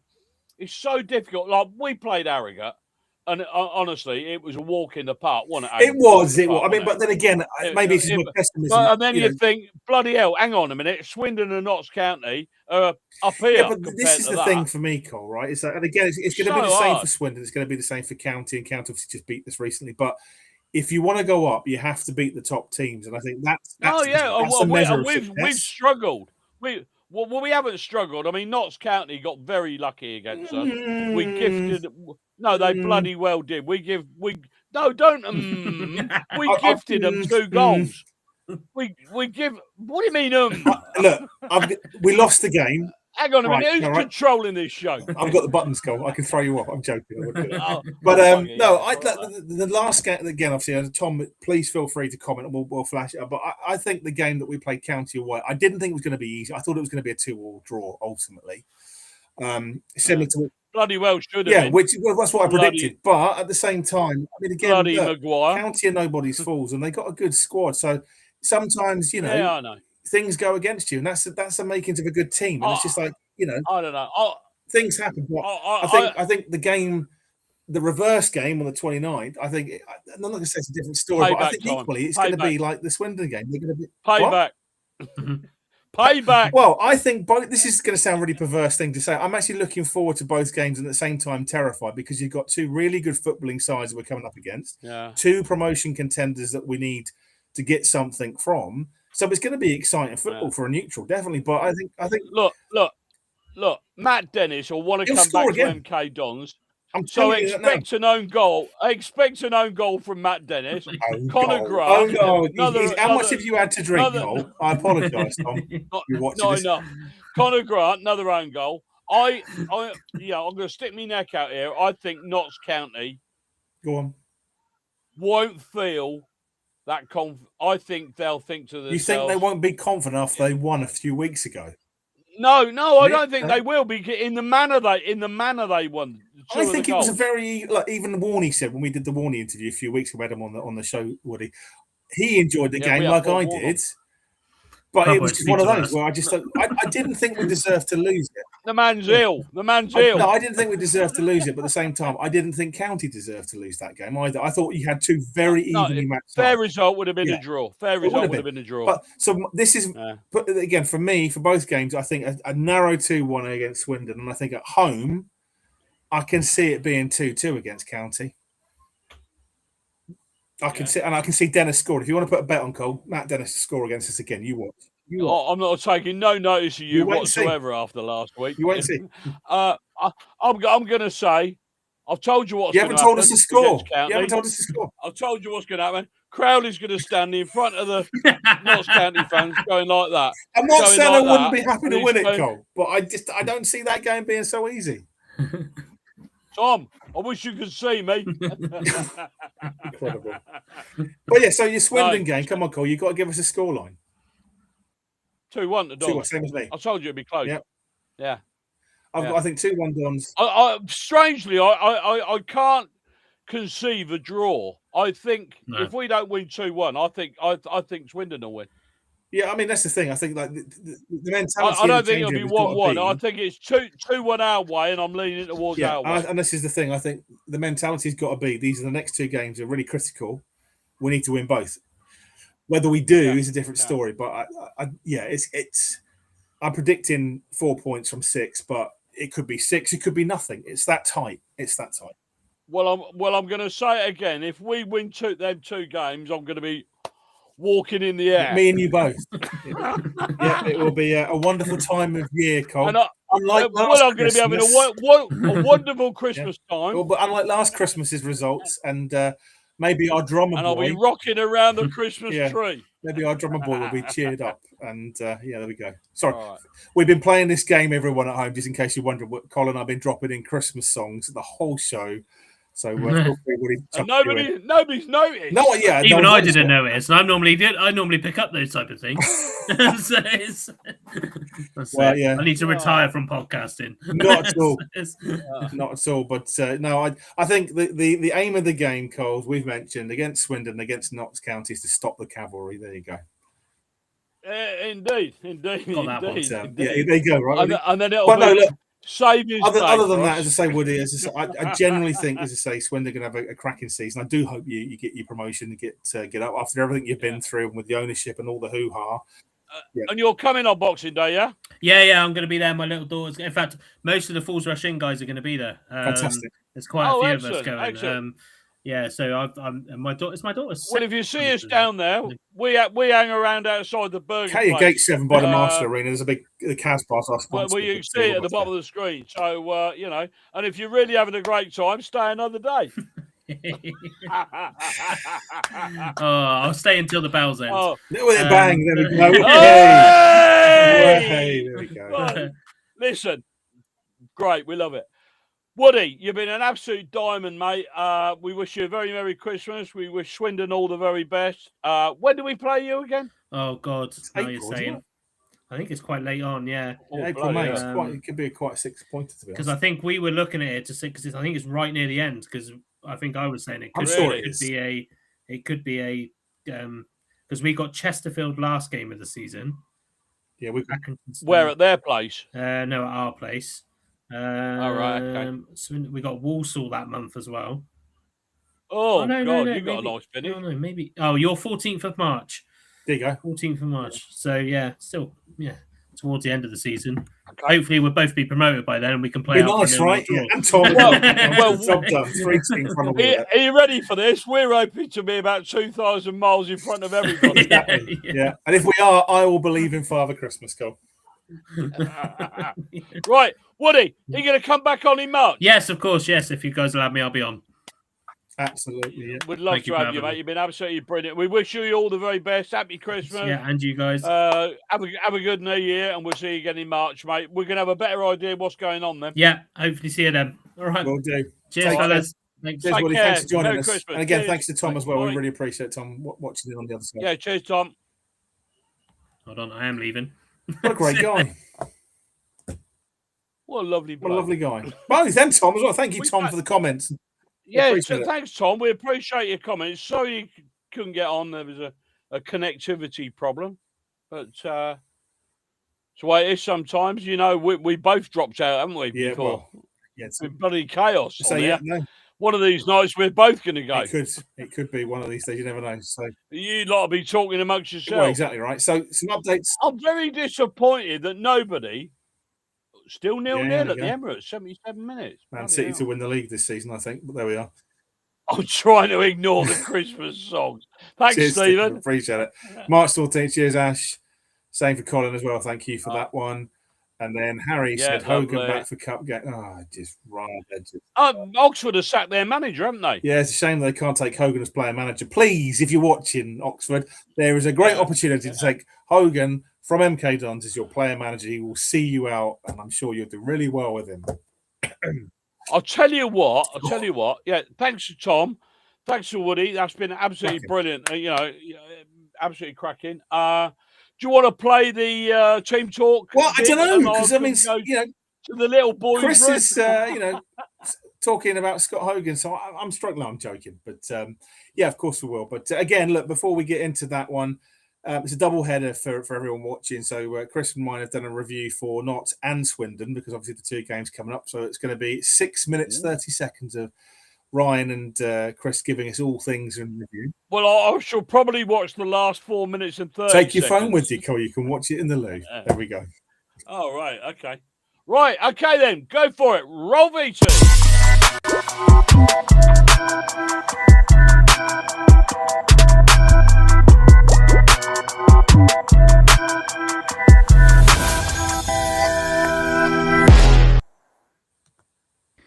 Hello everyone, welcome back to episode 6 of Team Talk with Chris and Ryan. I'm your number one host, Chris. We've got number one host, Ryan. How are you today, Ryan? I'm good, how are you? Not too bad, thank you. So today we're bringing you the preview for the team news against Notts County and Swindon. Not in those orders, it's the other way round. And yeah, we'll get straight into things.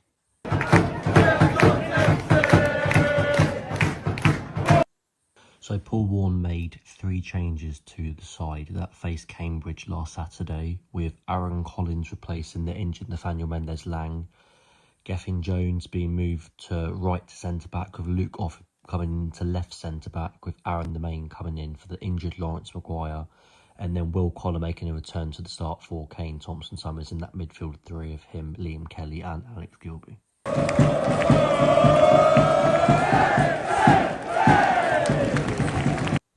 Mendez-Lang had posted on his Instagram account that he's had successful surgery on his hamstring.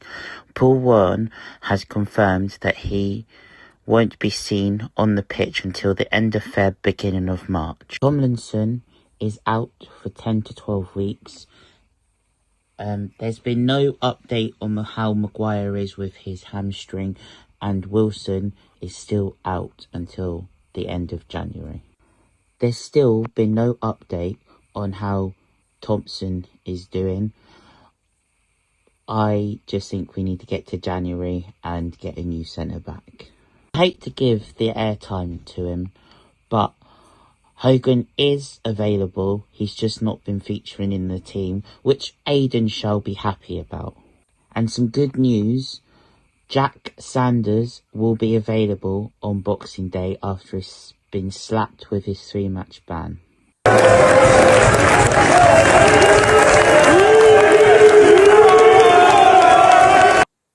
So my team against Swindon on Boxing Day is McGillivray in goal, a back three of Jack Sanders, Marvin Ekpateta and Luke Offord, wing backs of Aaron Domain and John Mellish, one change in midfield, KTS in for Collar with Kelly and Gilby retaining their places, and then a front two of Callum Patterson and Aaron Collins. I think it's important to emphasise that we are going to be having 4 games in 10 days, so rotation is going to be key. I think the likes of Hepburn, Murphy, Gethin Jones and Will Collar all going to be key off the bench, alongside obviously the return of Conor Lebanon Evans and then Jonathan Lecco and Dan Crowley. And then my team to face Notts County on the 29th, so McGillivray to retain his place in goal, the same back three of Sanders, Marv Ekpateta and Luke Offord, one change to the wing back, Gethin Jones in for Aaron Domain and John Mellish keeping his place at left wing back, one change to the midfield, so Liam Kelly, Alex Gilby and then Will Collar in for KTS. And then personally, I would keep the front line the same. I would keep it with Aaron Collins and Callum Patterson. I think Hepburn, Murphy, we don't want to rush him back too quickly. And then obviously off the bench, we will have Crowley, Hepburn, Murphy, Lecco, KTS, Evans and Nemain. And Truman, of course. Can't forget. Here is Chris's score predictions for Swindon and Notts County. Right. For Swindon, he's gone for a 3-2 win, with Collins scoring 2 and Patterson scoring 1. For Notts County, he's gone for a 2-2 draw, with Gilby scoring 1 and Hepburn Murphy scoring 1. So on to some score predictions now. So we'll start off with Ryan's as always. So the first game, MK Dons versus Swindon. Ryan has gone with a 1-0 win to MK Dons, as Swindon have had 5 clean sheets in a row, but as always, we're very confident. Their captain suspended and so is their best striker. Obviously not as good as Aaron Collins. And then funnily enough, Ryan's goal scorer predicted is Aaron Collins. And I'm hoping he'll be able to score for 2 games in a row. And then on to the Notts County score predictions. Again, Ryan's been very bold. He's going for us to get 2 clean sheets in a row, which I haven't heard of that in a very, very long time, especially against big teams at home. He's gone 2-0 to MK Dons to beat Notts County, with Patterson and Hepburn Murphy to score goals, which I back both of them. One off the bench and one to start. Just to round off this show, Swindon are a no-joke team with Ian Holloway in charge of them. It's 5th versus 2nd, both teams going for promotion. They have not conceded a goal in about 5 games, so they have a very strong defence, and hopefully we can end their clean sheet record on Boxing Day. According to OneFootball, our 10-year record against them is we have 7 wins, 4 draws and 2 losses. We have a 53 winning percentage.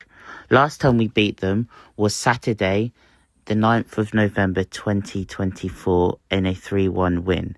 Let's get to the win on Boxing Day. Over to Notts County. We see ourselves playing Notts 20 days after our 3-2 defeat at their place. It's time to get revenge on them. We need to get the 3 points and firmly place ourselves in the top 3. Notts County are currently 4 games unbeaten, might be 5 going into the game if they win on Boxing Day. So it would make my year to end it off with a win against them. According to OneFootball, our last 10-year record against them is 4 wins, 2 draws and 3 losses. We have a 44% winning percentage. Last time we beat Notts County was Friday the 19th of April 2019 in a 2-1 win. Right, from me and Chris, we both hope you have a wonderful Christmas and a happy new year. Here's to 6 points. Come on you Dons.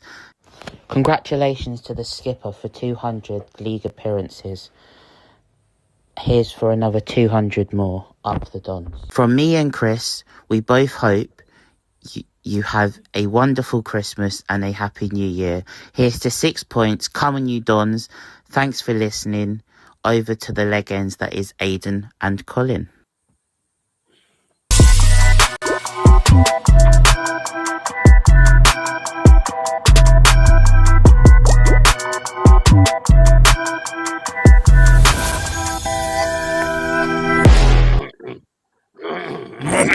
I like that. You're on it, Cole. Sorry. I thought you had a motorbike revving up in your bedroom. Yeah. I'll tell you what, the graphics on that are brilliant. I know, it's fantastic, right? It's almost like someone's done I it. wish they would keep repeating themselves at the end, though. Well, you know, I say it's fantastic. It's almost like someone at the goalkeeper. Do you know what I like particularly about the graphics? It was a bit of a white Christmas theme, wasn't there? Yes, Colin. There was a bit of a white Christmas theme. Yeah. Anything else? Maybe some mistletoe and wine. Maybe was just missing from it. Yeah. Right. No, that's it. That's it from me. It's no little drummer boy. There was no rocking around the Christmas tree. No. No snowmen. So you couldn't. These 12 days of Christmas are going to be really important. Well, they are. But you know, like you, Cole, I wish it could be Christmas every day. You know, and all I want for Christmas is 6 points. That's it. 2 front teeth, right? There we go. Have we done them all? I think we got through all of them. To be fair, there we go. Yeah. Right. Just in case you missed them. Exactly. Yeah. Oh, come all ye faithful. Yeah. Mind. Yeah. Oh, good stuff. Good stuff. I enjoyed that. Thank you, Cole. Yeah. Well. Yeah. Excellent. What time is it? 2:15. So there we go. So we've got. We're back. When are we back next week? We are back Tuesday because obviously it's New Year's Eve next Wednesday, so it'll be 7:45 Tuesday, the 30th of December. I'll be at a secret location. As always, I expect no less. We've got a few comments as well. MK3 Swindon 0. What else we got here? We've got Collins says Swindon away March the 14th. And we have Kane. Kane has said, I'm feeling pretty good about Friday. It'll be a tough game, but I can see us stealing a narrow win. For Notts County, it would be good. It could go either way. And that's what I say. I mean, they're unbeaten, as Ryan's quite rightly said. Both games. Yeah, both games. As Ryan said, for me, the fact they're unbeaten in 4, possibly 5, it's going to be tough. It's going to be tough. But we're at home. Anything's possible. Yeah. We get 6 points. It really will be a white Christmas. And I will believe in Father Christmas, Cole. It really will. I'm looking at this list and I'm thinking, which one could I use next? Go for it. Yeah. Hey, so we'll be back next Tuesday, 7:45. I'll be at a secret location. You'll be at home. Oh, yeah, it's a rarity these days. I'm always in Germany. I did say at the end of the show, and I didn't say, but I'll bring it a box today. I did bring you a chocolate Mönchengladbach Santa all the way back. I can tell. It shows over your face. Right. Oh, listen, I've got room for a couple more before we go. Plenty of time, Cole. You go for it. So I just want to wish a Merry Christmas, everyone. Really? Yeah. Yeah. You know, and I really hope you have a wonderful Christmas time. You know. I can't stop, can I? It's fine. What are you doing for Christmas? What are you doing for Christmas? What are you doing for Christmas? A merry little Christmas. Yeah. Yeah. And what are you doing? I've got the family. So I've got the family. So I say my mum's come to stay, so that's really nice. So I get to spend some time with my mum, obviously Lainey and Toby. Oh, great. For Christmas, going down to see my kids after the Notts County game, hopefully with all 3 points in the bag down on the Costa del Portsmouth. Yeah. But looking forward to some downtime. I say that I've just come back after 12 days of Christmas in Germany, pretty much. But so that's good to hear, though. So you're not going to be lonely this Christmas. I'm not going to be lonely this Christmas. No, absolutely not. Without you to hold. Well, there you go. Right, exactly that. And yeah, I wonder how many people are switched off. You know what, Cole? Main thing is you get round that table, and as my good friend Paul says, you're just simply having a wonderful Christmas time. Right, come on, let's go. We've got to get out of here. Right. Any more? Have a great time. We'll see you on Boxing Day. We'll see you on Boxing Day. If you are down at the game, come and say hello at Casbar for a happy Christmas. You're not going to do it again. You're not going to do another one, are you? I'm generally being nice, Cole. As I say, come and say happy Christmas. We'd love to see you. Let's say from me and Colin, obviously, before we wrap up for the end of the year, obviously, we've got the one before for New Year's, but for the Christmas side, thank you so much to everyone that's watched. Thank you so much for everyone who's participated. As we say about this show, our mantra, our motto is for the fans, by the fans, with the fans, Don's Unplugged. We love doing this for you guys. It's a hobby. Yeah, we have a bit of a laugh, we do, but we enjoy. Well, we think it's funny. Nobody else probably not, to be fair, Carl. But look, as I say, we enjoy it. As I say, and we mostly enjoy doing it because of the input we have from you guys watching on the other side of the screen. Yeah, I mean, we couldn't do it without the input. If we were just talking to ourselves, it'd turn out really bad, wouldn't it? Sound like just a normal Facebook chat between you and me, Cole, wouldn't it? You know what I mean? Exactly. There we go. Harry's just put on here as well. He has put cup final for Swindon. Hope they enjoy the big day out. Well, there you go. What a comment to end on, Harry.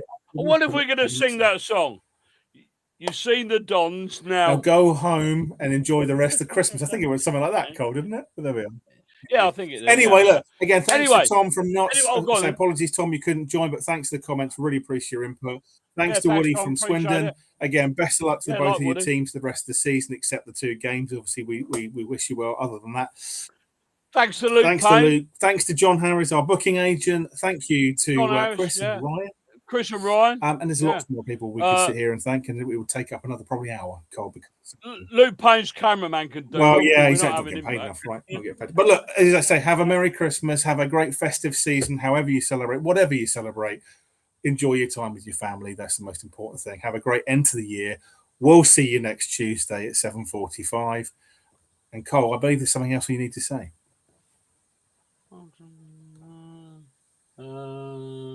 Walking in the air. Right. Say good night, Aidan. Good night, Aidan. Good night. Come on, you Dons. Merry Christmas, everyone. Take it easy. Good night. Up the Dons.